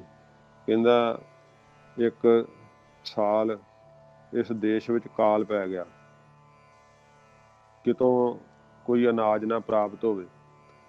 ਫਿਰ ਕਹਿੰਦਾ ਵੀ ਉਹ ਉਦੋਂ ਦੇ ਬਾਦਸ਼ਾਹ ਨੇ ਨਾ ਬੜਾ ਵੱਡਾ ਗੋਦਾਮ ਬਣਾਇਆ ਤੇ ਉਹਦੇ ਵਿੱਚ ਜਿਹੜੇ ਅਨਾਜ ਭਰ ਲਿਆ ਤੇ ਵੀ ਲੋਕਾਂ ਨੂੰ ਜਿਹੜਾ ਬਹੁਤ ਔਖੇ ਸਮੇਂ ਫਿਰ ਇਹ ਖਾਣ ਨੂੰ ਦਿੱਤਾ ਜਾਊਗਾ, ਵੰਡਿਆ ਜਾਊਗਾ। ਤੇ ਪਰ ਕੀ ਉਹ ਚਾਰ ਸਫੇਰੇ ਜਦੋਂ ਬੰਦ ਕੀਤਾ, ਔਖੇ ਸਮੇਂ ਲਈ ਅਨਾਜ ਰੱਖਿਆ, ਐਡਾ ਭੰਡਾਰਾ ਕਈ ਜਿਹੜੇ ਸੀ ਉਹ ਕਿੱਲਿਆਂ ਦੇ ਅੰਦਰ, ਕਈ ਏਕੜਾਂ ਦੇ ਅੰਦਰ ਜਿਹੜਾ ਸੀ ਉਹ ਬਣਾਇਆ ਗਿਆ। ਪਰ ਉਹਦੇ ਵਿੱਚ ਨਾ ਇੱਕ ਪਾਸਿਓਂ ਇੱਕ ਛੇਕ ਰਹਿ ਗਿਆ ਤੇ ਦਾਣਿਆਂ ਨਾਲ ਉਹ ਭਰਿਆ ਗੋਦਾਮ। ਤੇ ਜਦੋਂ ਛੇਕ ਰਹਿ ਗਿਆ ਤੇ ਉਹਦੇ ਵਿੱਚ ਦੀ ਇੱਕ ਚਿੜੀ ਆਵੇ ਤੇ ਉਹ ਦਾਣਾ ਲੈ ਕੇ ਫੁਰ ਹੋ ਜੇ। ਤੇ ਅਕਬਰ ਕਹਿੰਦਾ ਅੱਗੇ, ਕਹਿੰਦਾ ਮਹਾਰਾਜ ਫਿਰ ਜਾਣਾ ਲੈ ਕੇ ਚਿੜੀ ਫੁਰ ਹੋ ਜੇ। ਕਹਿੰਦਾ ਫਿਰ ਫੁਰ, ਕਹਿੰਦਾ ਫਿਰ ਫੁਰ। ਕਹਿੰਦਾ ਤੂੰ ਇਹ ਕੀ ਫੁਰ? ਕਹਿੰਦਾ ਹੁਣ ਦਾਣੇ ਮੁੱਕੂਗੇ ਤੇ ਫਿਰ ਹੀ ਆਪਾਂ ਕਥਾ ਅੱਗੇ ਚੱਲੂਗੀ ਨਾ। ਤੇ ਇਹੋ ਜੀ ਅਕਥ ਕਥਾ ਨਹੀਂ ਪਰਮੇਸ਼ਰ ਦੀ ਸਮਝਣੀ। ਪਰਮੇਸ਼ਰ ਦੀ ਅਕਥ ਕਥਾ ਦਾ ਅੰਤ ਨਹੀਂ ਕੋਈ ਵੀ ਪਾਇਆ ਜਾ ਸਕਦਾ, ਉਹਦੇ ਗੁਣਾਂ ਦਾ ਅੰਤ ਨਹੀਂ ਪਾਇਆ ਜਾ ਸਕਦਾ। ਇਹ ਸੱਚੇ ਪਾਤਸ਼ਾਹ ਜੀ ਮਹਾਰਾਜ ਜੀ ਨੇ ਜਿਹੜਾ ਹੈ ਫਰਮਾਨ ਕੀਤਾ। ਤੇ ਹੁਣ ਆਪਾਂ ਜਿੰਨਾ ਸਮਾਂ ਹੈਗਾ ਵਿਧੀ ਪੱਖ ਦੁਆਰਾ ਇਹ ਜਿਹੜੇ ਅਰਥ ਨਾ ਉਹ ਸਰਵਣ ਕਰਨੇ ਆ। ਤੇ ਸਿੱਧਾਂ ਨੇ ਸੱਚੇ ਪਾਤਸ਼ਾਹ ਜੀ ਮਹਾਰਾਜ ਨੂੰ ਬੇਨਤੀ ਕੀਤੀ ਕਿ ਮਹਾਰਾਜ ਕਹਿਣ ਅਨੁਸਾਰ ਪਰਮੇਸ਼ਰ ਦੇ ਬਲ ਨੂੰ ਕੋਈ ਵੀ ਨਹੀਂ ਗਾ ਸਕਦਾ, ਆਪ ਕਿਰਪਾ ਕਰਕੇ ਦੱਸੋ ਕਿ ਫਿਰ ਗਾ ਹੀ ਨਹੀਂ ਕੋਈ ਸਕਦਾ। ਸੱਚੇ ਪਾਤਸ਼ਾਹ ਜੀ ਮਹਾਰਾਜ ਨੇ ਕਿਹਾ ਗਾਵੈ ਕੋ ਤਾਣ, ਕੋਈ ਵਾਹਿਗੁਰੂ ਦੇ ਤਾਣ ਨੂੰ ਬਲ ਨੂੰ ਗਾਉਂਦਾ ਹੈ। ਹੋਵੈ ਕਿਸੈ ਤਾਣ, ਜਿਨ੍ਹਾਂ ਨੂੰ ਪਰਮੇਸ਼ਰ ਨੇ ਆਪ ਤਾਣ ਬਲ ਦਿੱਤਾ ਹੈ, ਉਹ ਪਰਮੇਸ਼ਰ ਦੇ ਬਲ ਨੂੰ ਗਾਉਂਦੇ ਆ। ਜਿਨ੍ਹਾਂ ਨੂੰ ਆਪ ਨਿਰੰਕਾਰ ਨੇ ਬਲ ਦਿੱਤਾ ਗਾਉਣ ਦਾ, ਉਹੋ ਹੀ ਪਰਮੇਸ਼ਰ ਦੇ ਬਲ ਨੂੰ ਗਾਉਂਦੇ। ਨਹੀਂ ਤਾਂ ਜਪਜੀ ਸਾਹਿਬ ਦਾ ਪਾਠ ਕਰਦੇ ਨੀਂਦ ਆ ਜਾਂਦੀ ਹੈ ਤੇ ਸੁਖਮਨੀ ਸਾਹਿਬ ਦਾ ਪਾਠ ਕਰਦੇ ਝੋਕਾਂ ਲੱਗਣ ਲੱਗ ਜਾਂਦੀਆਂ। ਸੱਚੇ ਪਾਤਸ਼ਾਹ ਜੀ ਮਹਾਰਾਜ ਕਹਿੰਦੇ ਭਾਈ ਜਿਹਨੂੰ ਮੇਰਾ ਵਾਹਿਗੁਰੂ ਬਲ ਦਿੰਦਾ ਨਾ, ਉਹ ਵੈ ਕਿਸੈ ਤਾਣ, ਜੇ ਕਿਸੇ ਵਿੱਚ ਤਾਣ ਪਰਮੇਸ਼ਰ ਨੇ ਦਿੱਤਾ ਤੇ ਉਹੋ ਹੀ ਕੋਈ ਜਿਹੜਾ ਹੈ ਨਾ ਪਰਮੇਸ਼ਰ ਦੇ ਬਲ ਨੂੰ ਸੱਚੇ ਪਾਤਸ਼ਾਹ ਜੀ ਮਹਾਰਾਜ ਕਹਿੰਦੇ ਗਾ ਸਕਦਾ ਹੈ। ਗਾਵੈ ਕੋ ਦਾਤ ਜਾਣੈ ਨਿਸ਼ਾਨ, ਕੋਈ ਪਰਮੇਸ਼ਰ ਨੂੰ ਮਹਾਰਾਜ ਕਹਿੰਦੇ ਉਸ ਦੀਆਂ ਦਿੱਤੀਆਂ ਦਾਤਾਂ ਜਿਹੜੀਆਂ ਨਿਸ਼ਾਨ ਪ੍ਰਗਟ ਹੀ। ਕੋਈ ਕਹਿੰਦਾ ਮੈਨੂੰ ਪੁੱਤਰ ਦੀ ਦਾਤ ਪ੍ਰਾਪਤ ਹੋਈ ਹੈ, ਕੋਈ ਕਹਿੰਦਾ ਮੈਨੂੰ ਧਨ ਦੀ ਦਾਤ ਪ੍ਰਾਪਤ ਹੋਈ ਹੈ। ਇਉਂ ਪਰਮੇਸ਼ਰ ਦੀਆਂ ਪ੍ਰਗਟ ਹੀ ਦਿੱਤੀਆਂ ਹੋਈਆਂ ਦਾਤਾਂ ਨੂੰ ਵੇਖ ਵੇਖ ਕਰਕੇ ਜਿਹੜਾ ਨਾ ਉਹ ਗਾਇਨ ਕਰਦੇ ਆ, ਵਾਹਿਗੁਰੂ ਦਾ ਭਜਨ ਕਰਦੇ ਆ ਕਿ ਪਰਮੇਸ਼ਰ ਦਾਤਾਂ ਦੇ ਦੇਣ ਵਾਲਾ ਹੈ। ਗਾਵੈ ਕੋ ਗੁਣ ਵਡਿਆਈਆ ਚਾਰ, ਮਹਾਰਾਜ ਕਹਿੰਦੇ ਕੋਈ ਉਸ ਦੇ ਬਲ ਨੂੰ ਗਾਉਂਦਾ ਹੈ ਕਿ ਮੈਨੂੰ ਰਾਗ ਵਿਦਿਆ ਦਿੱਤੀ ਹੈ, ਗੁਣ ਦਿੱਤੇ ਹੈ, ਸੁੰਦਰ ਵਡਿਆਈਆਂ ਬਖਸ਼ਿਸ਼ ਕੀਤੀਆਂ, ਸ੍ਰੇਸ਼ਟਾਚਾਰ ਕਰਤੱਵ ਚੰਗੇ ਵਾਹਿਗੁਰੂ ਨੇ ਮੈਨੂੰ ਬਖਸ਼ਿਸ਼ ਕੀਤੇ ਹੈ। ਇਉਂ ਕਈ ਜਾਣ ਕਰਕੇ ਵਾਹਿਗੁਰੂ ਜੀ ਦੇ ਗੁਣਾਂ ਨੂੰ ਗਾਇਨ ਕਰਦੇ ਆ। ਗਾਵੈ ਕੋ ਵਿਦਿਆ ਵਿਖਮ ਵਿਚਾਰ, ਸੱਚੇ ਪਾਤਸ਼ਾਹ ਜੀ ਕਹਿੰਦੇ ਕਈ ਲੋਕ ਜਿਹੜੇ ਆ ਉਹ ਕਠਨ ਵਿਦਿਆ ਜਿਵੇਂ ਨਿਆਇਕ ਆਦਿਕ ਸ਼ਾਸਤਰਾਂ ਨੂੰ ਪੜ੍ਹ ਕੇ ਕਹਿੰਦੇ ਹਨ ਕਿ ਪਰਮੇਸ਼ਰ ਦੀ ਵਿਚਾਰ ਕਰਨੀ ਬੜੀ ਕਠਨ ਹੈ। ਵਿਦਿਆ ਕਰਕੇ ਵੀ ਅੰਤ ਨਹੀਂ ਆਉਂਦਾ। ਭਾਵੇਂ ਵੇਦ ਦੇ 6 ਅੰਗ ਜਿਹੜੇ ਆ ਕਲਪ, ਨਿਰੁਕਤ, ਜੋਤਿਸ਼, ਪਿੰਗਲ ਅਤੇ ਵਿਆਕਰਨ ਪੜ੍ਹਿਆ ਹੋਵੇ, ਫਿਰ ਵੀ ਉਸ ਦੀ ਬ੍ਰਹਮ ਵਿਦਿਆ ਦਾ ਵਿਚਾਰ ਜਿਹੜਾ ਨਾ ਕਰਨਾ, ਪਰਮੇਸ਼ਰ ਦੀ ਜਿਹੜੀ ਬ੍ਰਹਮ ਵਿਦਿਆ ਹੈ ਉਹਦਾ ਵਿਚਾਰ ਕਰਨਾ ਬੜਾ ਕਠਨ ਹੈ। ਕਿਉਂ ਕਹਿ ਕੇ ਗਾਇਨ ਕਰਦੇ ਆ ਕਿ ਪਰਮੇਸ਼ਰ ਦੇ ਸਰੂਪ ਨੂੰ ਭਾਈ ਕਥਨ ਨਹੀਂ ਕੀਤਾ ਜਾ ਸਕਦਾ। ਜਿਵੇਂ ਪਰਮੇਸ਼ਰ ਦੇ ਪਿਆਰ ਨੂੰ ਮਾਣਦੇ ਹੋਏ ਜਿਹੜੇ ਸੰਤ ਮਹਾਤਮਾ ਵਾਹਿਗੁਰੂ ਦੇ ਪਿਆਰੇ ਹੈ, ਉਹਨਾਂ ਨੂੰ ਪੁੱਛੀਏ ਕਿ ਪਰਮੇਸ਼ਰ ਦਾ ਸਰੂਪ ਕੈਸਾ ਹੈ, ਉਹ ਕਹਿੰਦੇ ਭਾਈ ਇਹ ਕਥਨ ਕਰਨਾ ਤੇ ਬੜਾ ਵਿਖਮ ਹੈ, ਬੜਾ ਔਖਾ, ਬੜਾ ਕਠਨ ਹੈ। ਕਿਉਂਕਿ ਉਹਨੂੰ ਸ਼ਬਦਾਂ ਦੇ ਰੂਪ ਵਿੱਚ ਵੀ ਕਹਿ ਕੇ ਜਿਹੜਾ ਨਾ ਉਹ ਬਿਆਨ ਨਹੀਂ ਕੀਤਾ ਜਾ ਸਕਦਾ। ਗਾਵੈ ਕੋ ਸਾਜ ਕਰੇ ਤਨ ਖੇਹ, ਕਈ ਲੋਕ ਇਸ ਪ੍ਰਕਾਰ ਗਾਉਂਦੇ ਹਨ ਕਿ ਵਾਹਿਗੁਰੂ ਕੈਸਾ ਅਚਰਜ ਹੈ ਕਿ ਪਹਿਲਾਂ ਸਾਜਦਾ ਹੈ ਸੂਖਮ ਤੱਤਾਂ ਦੁਆਰਾ ਸੂਖਮ ਸਰੀਰਾਂ ਨੂੰ ਅਤੇ ਸਥੂਲ ਤੱਤਾਂ ਦੁਆਰਾ ਸਥੂਲ ਦੇਹਾਂ ਨੂੰ, ਵਾਹਿਗੁਰੂ ਜੀ ਪਹਿਲਾਂ ਸਾਜਦੇ ਆ, ਮਿਲ ਮਾਤ ਪਿਤਾ ਪਿੰਡ ਕਮਾਇਆ, ਤਿਨ ਕਰਤਾ ਲੇਖ ਲਿਖਾਇਆ। ਵਾਹਿਗੁਰੂ ਜੀ ਮਸਤਕ ਤੇ ਲੇਖ ਪਾ ਕਰਕੇ ਮਾਤਾ ਦੇ ਉਦਰ ਵਿੱਚ ਸਾਜਨਾ ਕਰਦੇ ਆ ਅਤੇ ਫਿਰ ਮਿੱਟੀ ਵਿੱਚ ਰਲਾ ਕੇ ਖੇ ਕਰ ਦਿੰਦੇ ਆ। ਮਾਟੀ ਸਿਓ ਮਾਟੀ ਰਲੀ, ਨਾਂਗਾ ਉੱਠ ਜਾਈ। ਕੋਈ ਇਉਂ ਵਾਹਿਗੁਰੂ ਜੀ ਨੂੰ ਕੋ ਭਾਵ ਕੋਈ ਇਉਂ ਗਾ ਰਹੇ ਹੈ ਕਿ ਪਰਮੇਸ਼ਰ ਦੇਹਾਂ ਦੀ ਸਾਜਣਾ ਕਰਨ ਵਾਲਾ ਤੇ ਫਿਰ ਦੇਹਾਂ ਦੀ ਲਾਇਤਾ ਕਰਨ ਵਾਲਾ, ਭਾਵ ਸਮਾਪਤੀ ਕਰਨ ਵਾਲਾ ਹੈ। ਗਾਵੇ ਕੋ ਜੀ ਲੈ ਫਿਰ ਦੇਹ। ਕੋਈ ਪਰਮੇਸ਼ਰ ਨੂੰ ਇਸ ਹੈਰਾਨਗੀ ਨਾਲ ਗਾਉਂਦਾ ਹੈ ਕਿ ਆਪ ਹੀ ਜਿਹੜਾ ਹੈ ਜੀਆਂ ਪਾਸੋਂ ਦੇਹ ਪਹਿਲਾਂ ਦਿੰਦੇ ਆ ਤੇ ਫਿਰ ਲੈ ਲੈਂਦੇ ਆ ਵਾਪਸ, ਫਿਰ ਆਪ ਹੀ ਵਾਸ਼ਨਾ ਅਨੁਸਾਰ ਹੋਰ ਦੇਹ ਜਿਹੜੀ ਹੈ ਦੇ ਦਿੰਦਾ ਜਿਹੋ ਜੀ ਜੀਵ ਦੀ ਵਾਸਨਾ ਹੋਵੇ। ਕੋਈ ਇਉਂ ਗਾਉਂਦਾ ਹੈ ਕਿ ਪਰਮੇਸ਼ਰ ਜਿਹੜਾ ਹੈ ਨਾ, ਇਸ ਪ੍ਰਕਾਰ ਸੱਚੇ ਪਾਤਸ਼ਾਹ ਜੀ ਮਹਾਰਾਜ ਕਹਿੰਦੇ ਨੇ ਦੇਖਣ ਤੋਂ ਵੀ ਜਿਹੜਾ ਹੈ ਉਹ ਦੂਰ ਹੈ। ਇਉਂ ਗਾਵੇ ਕੋ ਜਾਪੈ ਦਿਸੈ ਦੂਰ। ਕੋਈ ਇਉਂ ਗਾ ਰਿਹਾ ਪਰਮੇਸ਼ਰ ਨੂੰ ਜਿਹੜਾ ਦੇਖਣ ਤੋਂ ਵੀ ਦੂਰ ਹੈ, ਭਾਵ ਅੱਖਾਂ ਕਰਕੇ ਦੇਖਿਆ ਨਹੀਂ ਜਾ ਸਕਦਾ, ਕਿੱਡਾ ਕੁ ਬੇਅੰਤ ਹੈ। ਤੇ ਕੋਈ ਇਉਂ ਗਾ ਰਿਹਾ ਗਾਵੇ ਕੋ ਵੇਖੈ ਹਾਦਰਾ ਹਦੂਰ। ਕੋਈ ਨੇੜੇ ਤੋਂ ਨੇੜੇ ਸਮਝ ਕੇ ਪਰਮੇਸ਼ਰ ਨੂੰ ਗਾ ਰਿਹਾ ਹੈ ਕਿ ਜ਼ਾਹਰ ਜ਼ਹੂਰ ਹੈ, ਕਿ ਹਾਜ਼ਰ ਹਜ਼ੂਰ ਹੈ। ਸੱਚੇ ਪਾਤਸ਼ਾਹ ਮਹਾਰਾਜ ਕਹਿੰਦੇ ਕੋਈ ਇਉਂ ਪਰਮੇਸ਼ਰ ਨੂੰ, ਜਿਵੇਂ ਭਗਤ ਰਵਿਦਾਸ ਜੀ ਕਹਿੰਦੇ ਕਹਿ ਰਵਿਦਾਸ ਹਾਥ ਪੈ ਨੇਰਾ, ਸਹਜੇ ਹੋਏ ਸੋ ਹੋਈ। ਵਾਹਿਗੁਰੂ ਹੱਥ ਨੂੰ ਵੀ ਨੇੜੇ ਹੈ, ਜਿਹੜਾ ਸਹਿਜ ਮਾਰਗ ਤੇ ਚੱਲਦਿਆਂ ਹੋਇਆਂ ਇਹ ਨੇੜੇ ਪ੍ਰਤੀਤ ਹੋਣ ਲੱਗ ਪੈਂਦਾ ਹੈ। ਤੇ ਕੋਈ ਪਰਮੇਸ਼ਰ ਨੂੰ ਦੂਰ ਕਹਿ ਕੇ ਗਾ ਰਿਹਾ। ਜਦੋਂ ਸਾਖਿਆਤਤਾ ਨਹੀਂ ਹੁੰਦੀ ਉਦੋਂ ਪਰਮੇਸ਼ਰ ਦੂਰ ਜਿਹੜਾ ਹੈ ਉਹ ਭਾਸਦਾ ਹੈ। ਜਿਵੇਂ ਫਰੀਦ ਜੀ ਨੇ ਵੀ ਆਪਣੀ ਬਾਣੀ ਵਿੱਚ ਕਿਹਾ ਨਾ, ਫਰੀਦਾ ਗਲੀਏ ਚਿੱਕੜ ਦੂਰ ਘਰ, ਭਾਵ ਦੂਰ ਵਾ ਘਰ ਅੱਲਾ ਦਾ, ਨਾਲ ਪਿਆਰੇ ਨੇਹੋ। ਕਿ ਮੇਰਾ ਵਾਹਿਗੁਰੂ ਨਾਲ ਅੱਲਾ ਨਾਲ ਨੇਹ ਲੱਗਾ ਹੈ। ਚੱਲਾਂ ਤਾਂ ਭਿੱਜੈ ਕੰਬਲੀ, ਰਹਾਂ ਤਾਂ ਟੁੱਟੈ ਨੇਹੋ। ਜੇ ਮੈਂ ਅੱਲਾ ਤੇਰੇ ਪਿਆਰ ਦੇ ਰਸਤੇ ਤੇ ਚੱਲਦਾ ਹਾਂ ਤੇ ਅੰਤਰੀਵ ਅਰਥੀ ਇਹਦੇ ਕਰਨ ਲੱਗਾ, ਬਾਹਰੀ ਪ੍ਰਕਰਨ ਹੋਰ ਆ, ਉਹ ਫਿਰ ਲੰਮਾ ਚਿਰ ਲੱਗ ਜਾਏਗਾ। ਚੱਲਾਂ ਤਾਂ ਭਿੱਜੈ ਕੰਬਲੀ, ਜੇ ਮੈਂ ਚੱਲਦਾ ਅੱਲਾ ਤੇਰੀ ਪ੍ਰਾਪਤੀ ਦੇ ਰਾਹ ਤੇ ਤਾਂ ਮੇਰੀ ਬੁੱਧੀ ਰੂਪੀ ਕੰਬਲੀ ਭਿੱਜਦੀ ਹੈ। ਤੇ ਜੇ ਮੈਂ ਪਦਾਰਥਾਂ ਰੂਪੀ ਪਾਣੀ ਵਿੱਚ ਹੀ ਲੱਗਾ ਰਹਿਣਾ ਹਾਂ ਤੇ ਫਿਰ ਰਹਾਂ ਤਾਂ ਟੁੱਟੈ ਨੇਹੋ, ਫਿਰ ਮੇਰਾ ਨੇਹ ਟੁੱਟਦਾ, ਪਿਆਰ ਟੁੱਟਦਾ ਹੈ। ਫਿਰ ਪ੍ਰੇਮ ਦੇ ਨਾਲ ਇਸ ਮਾਰਗ ਤੇ ਜਦੋਂ ਚੱਲੀਏ ਤੇ ਫਿਰ ਕਹਿੰਦੇ ਭਿੱਜੋ ਸਿੱਜੋ ਕੰਬਲੀ, ਅੱਲਾਹ ਵਰਸਾ ਮੇਹੋ। ਕਿ ਭਾਵੇਂ ਮੇਰੀ ਬੁੱਧੀ ਰੂਪੀ ਕੰਬਲੀ ਭਿੱਜ ਜੇ, ਜਿੰਨੇ ਮਰਜ਼ੀ ਪਦਾਰਥ ਚੜ ਜਾਣ, ਤੇ ਇਹ ਅੱਲਾ ਜਿੰਨਾ ਮਰਜ਼ੀ ਪਦਾਰਥਾਂ ਦਾ ਤੂੰ ਮੀਂਹ ਪਾ ਲੈ। ਭਾਵੇਂ ਬੜੇ ਲੋਕ ਮੇਰੀ ਮੰਨਤਾ ਕਰਨ ਕਿ ਫਰੀਦ ਤਾਂ ਬੜਾ ਵੱਡਾ ਫਕੀਰ ਹੈ। ਭਿੱਜੋ ਸਿੱਜੋ ਕੰਬਲੀ, ਅੱਲਾਹ ਵਰਸਾ ਮੇਹੋ। ਜਾਏ ਮਿਲਾਂ ਤੇ ਨਾ ਸੱਜਣਾ, ਟੁੱਟੋ ਨਾ ਹੀ ਨੇਹੋ। ਕਿ ਮੇਰਾ ਨੇਹ ਪ੍ਰੇਮ ਨਾ ਟੁੱਟ ਜਾਵੇ। ਪਹਿਲੋਂ ਜਿੰਨਾ ਚਿਰ ਸਾਖਿਆਤਤਾ ਨਹੀਂ ਹੁੰਦੀ ਤਾਂ ਕੋਈ ਮਹਾਰਾਜ ਕਹਿੰਦੇ ਇਵੇਂ ਹੀ ਗਾਉਂਦੇ ਆ ਕਿ ਉਹਨਾਂ ਨੂੰ ਜਿਹੜਾ ਨਾ ਦੂਰ ਪਰਮੇਸ਼ਰ ਜਾਪਦਾ ਹੈ, ਕਿ ਉਹ ਸੱਚਖੰਡ ਦੇ ਵਿੱਚ ਬੈਠਾ, ਮੈਂ ਇੱਥੇ ਵੱਖਰਾ ਹਾਂ। ਇਉਂ ਪਰਮੇਸ਼ਰ ਦੂਰ ਪ੍ਰਤੀਤ ਹੁੰਦਾ ਹੈ। ਪਰ ਜਦੋਂ ਪ੍ਰੇਮ ਦੇ ਮਾਰਗ ਤੇ ਚੱਲਦਿਆਂ ਪ੍ਰਤੀਤ ਆ ਜਾਂਦੀ ਹੈ ਤਾਂ ਫਿਰ ਸੱਚੇ ਪਾਤਸ਼ਾਹ ਜੀ ਮਹਾਰਾਜ ਕਹਿੰਦੇ ਕੋਈ ਇਉਂ ਗਾ ਰਿਹਾ ਹੈ ਕਿ ਹਾਜ਼ਰ ਹਜ਼ੂਰ ਵੇਖ ਰਿਹਾ ਹੈ। ਜਿਵੇਂ ਭਾਈ ਨੰਦ ਲਾਲ ਜੀ ਨੇ ਸੱਚੇ ਪਾਤਸ਼ਾਹ ਜੀ ਮਹਾਰਾਜ ਜੀ ਨੂੰ ਹਰੇਕ ਥਾਂ ਦੇ ਉੱਤੇ ਹਾਜ਼ਰ ਨਾਜ਼ਰ ਜਾਣ ਲਿਆ ਸੀ। ਤੇ ਕਹਿੰਦੇ ਨੇ ਨੂਰ ਹਰਦਰ ਚਸ਼ਮ ਗੁਰੂ ਗੋਬਿੰਦ ਸਿੰਘ, ਰੂਹ ਹਰਦਰ ਜਿਸਮ ਗੁਰੂ ਗੋਬਿੰਦ ਸਿੰਘ। ਕਿ ਸਾਰੀਆਂ ਅੱਖਾਂ ਦੇ ਵਿੱਚ ਨੂਰ ਗੁਰੂ ਗੋਬਿੰਦ ਸਿੰਘ ਸਾਹਿਬ ਜੀ ਦਾ ਮਹਾਰਾਜ ਦਾ, ਤੇ ਸਾਰੇ ਸਰੀਰਾਂ ਵਿੱਚ ਜਿਹੜੀ ਰੂਹ ਹੈ ਉਹ ਗੁਰੂ ਗੋਬਿੰਦ ਸਿੰਘ ਸਾਹਿਬ ਜੀ ਮਹਾਰਾਜ ਦੀ। ਇਸ ਤਰ੍ਹਾਂ ਸੱਚੇ ਪਾਤਸ਼ਾਹ ਕਹਿੰਦੇ ਕੋਈ ਵਾਹਿਗੁਰੂ ਜੀ ਨਹੀਂ ਉਹ ਗਾ ਰਿਹਾ। ਕਥਨਾ ਕਥੀ ਨਾ ਆਵੈ ਤੋਟ।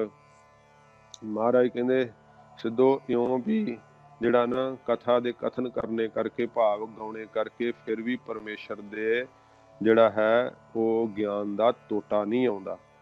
ਪਰਮੇਸ਼ਰ ਦੇ ਜਸ ਦਾ ਟੋਟਾ ਨਹੀਂ ਪੈਂਦਾ ਹੈ।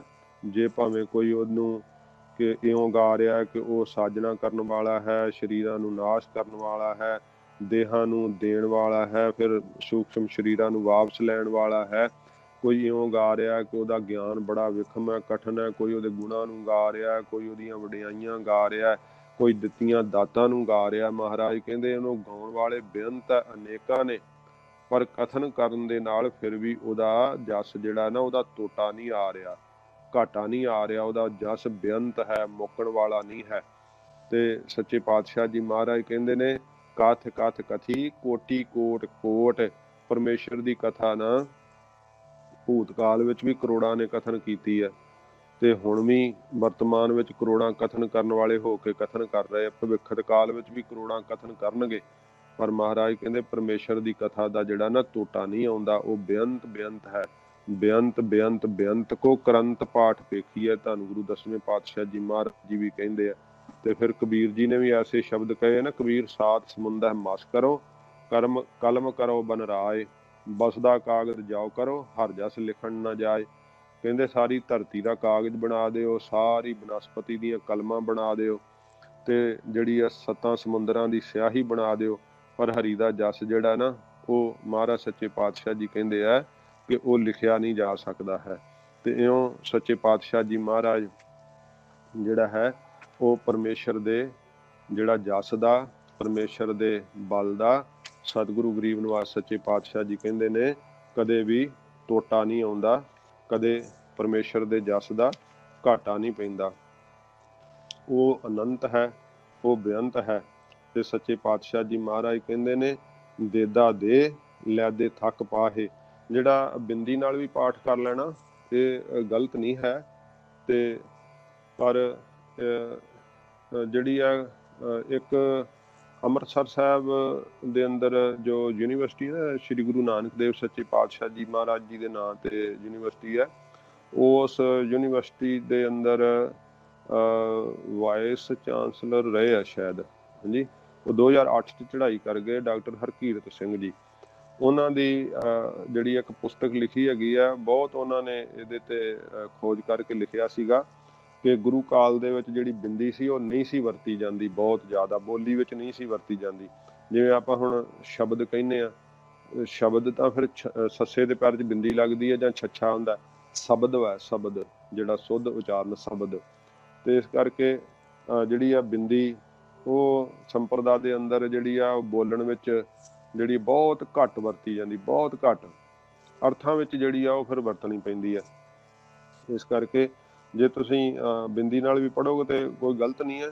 ਔਰ ਜਿਹੜਾ ਹੈ ਸੰਪਰਦਾਈ ਪਾਠ ਦੇਦਾ ਦੇ ਲੈਦੇ ਥੱਕ ਪਾਹੇ, ਜਿਹੜਾ ਦਾਤਾਂ ਦੇ ਦੇਣ ਵਾਲਾ ਹੈ ਨਾ ਪਰਮੇਸ਼ਰ, ਉਹ ਦਈ ਜਾਂਦਾ, ਦਈ ਜਾਂਦਾ। ਸੱਚੇ ਪਾਤਸ਼ਾਹ ਜੀ ਮਹਾਰਾਜ ਕਹਿੰਦੇ ਜਿਹੜੇ ਲੈਣ ਵਾਲੇ ਆ ਉਹ ਥੱਕ ਰਹੇ ਆ, ਦੇਣ ਵਾਲਾ ਪਰਮੇਸ਼ਰ ਜਿਹੜਾ ਨਾ ਸੱਚੇ ਪਾਤਸ਼ਾਹ ਜੀ ਮਹਾਰਾਜ ਕਹਿੰਦੇ ਉਹ ਨਹੀਂ ਥੱਕਦਾ।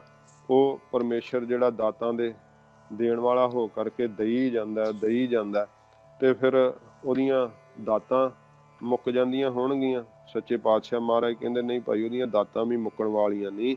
ਉਸ ਦੇ ਕੋਲੋਂ ਤਾਂ ਦਾਤਾਂ ਤੈਥੋਂ ਹੀ ਬਲ ਰਾਮ ਲੈ, ਨਾਲ ਬਾਣਾ ਦਹਿ ਸਰਕਾਇਆ, ਤੈਥੋਂ ਹੀ ਬਲ ਕ੍ਰਿਸ਼ਨ ਲੈ, ਕੰਸ ਕੇਸੀ ਪਕੜ ਗਰਾਇਆ। ਤੁਹਾਨੂੰ ਗੁਰੂ 10ਵੇਂ ਪਾਤਸ਼ਾਹ ਜੀ ਮਹਾਰਾਜ ਜੀ ਨੇ ਆਖਿਆ ਪਰਮੇਸ਼ਰ ਦੇ ਘਰ ਵਿੱਚ ਦਾਤਾਂ ਜਿਹੜੀਆਂ ਉਹ ਮੁੱਕਣ ਵਾਲੀਆਂ ਨਹੀਂ, ਅਤੋਟ ਹੀ ਦਾਤਾਂ ਹਨ। ਜੇ ਕੋਈ ਪਰਮੇਸ਼ਰ ਵਾਹਿਗੁਰੂ ਜੀ ਦੇ ਕੋਲੋਂ ਮੰਗਦਾ ਹੈ ਤੇ ਲੈਣ ਵਾਲੇ ਥੱਕ ਜਾਂਦੇ ਆ, ਦੇਣ ਵਾਲੇ ਵਾਹਿਗੁਰੂ ਜੀ ਕਦੇ ਨਹੀਂ ਥੱਕਦੇ। ਫਿਰ ਮਹਾਰਾਜ ਸੱਚੇ ਪਾਤਸ਼ਾਹ ਕਹਿੰਦੇ ਜੁਗਾ ਜੁਗੰਤਰ ਖਾਹੀ ਖਾਹੇ।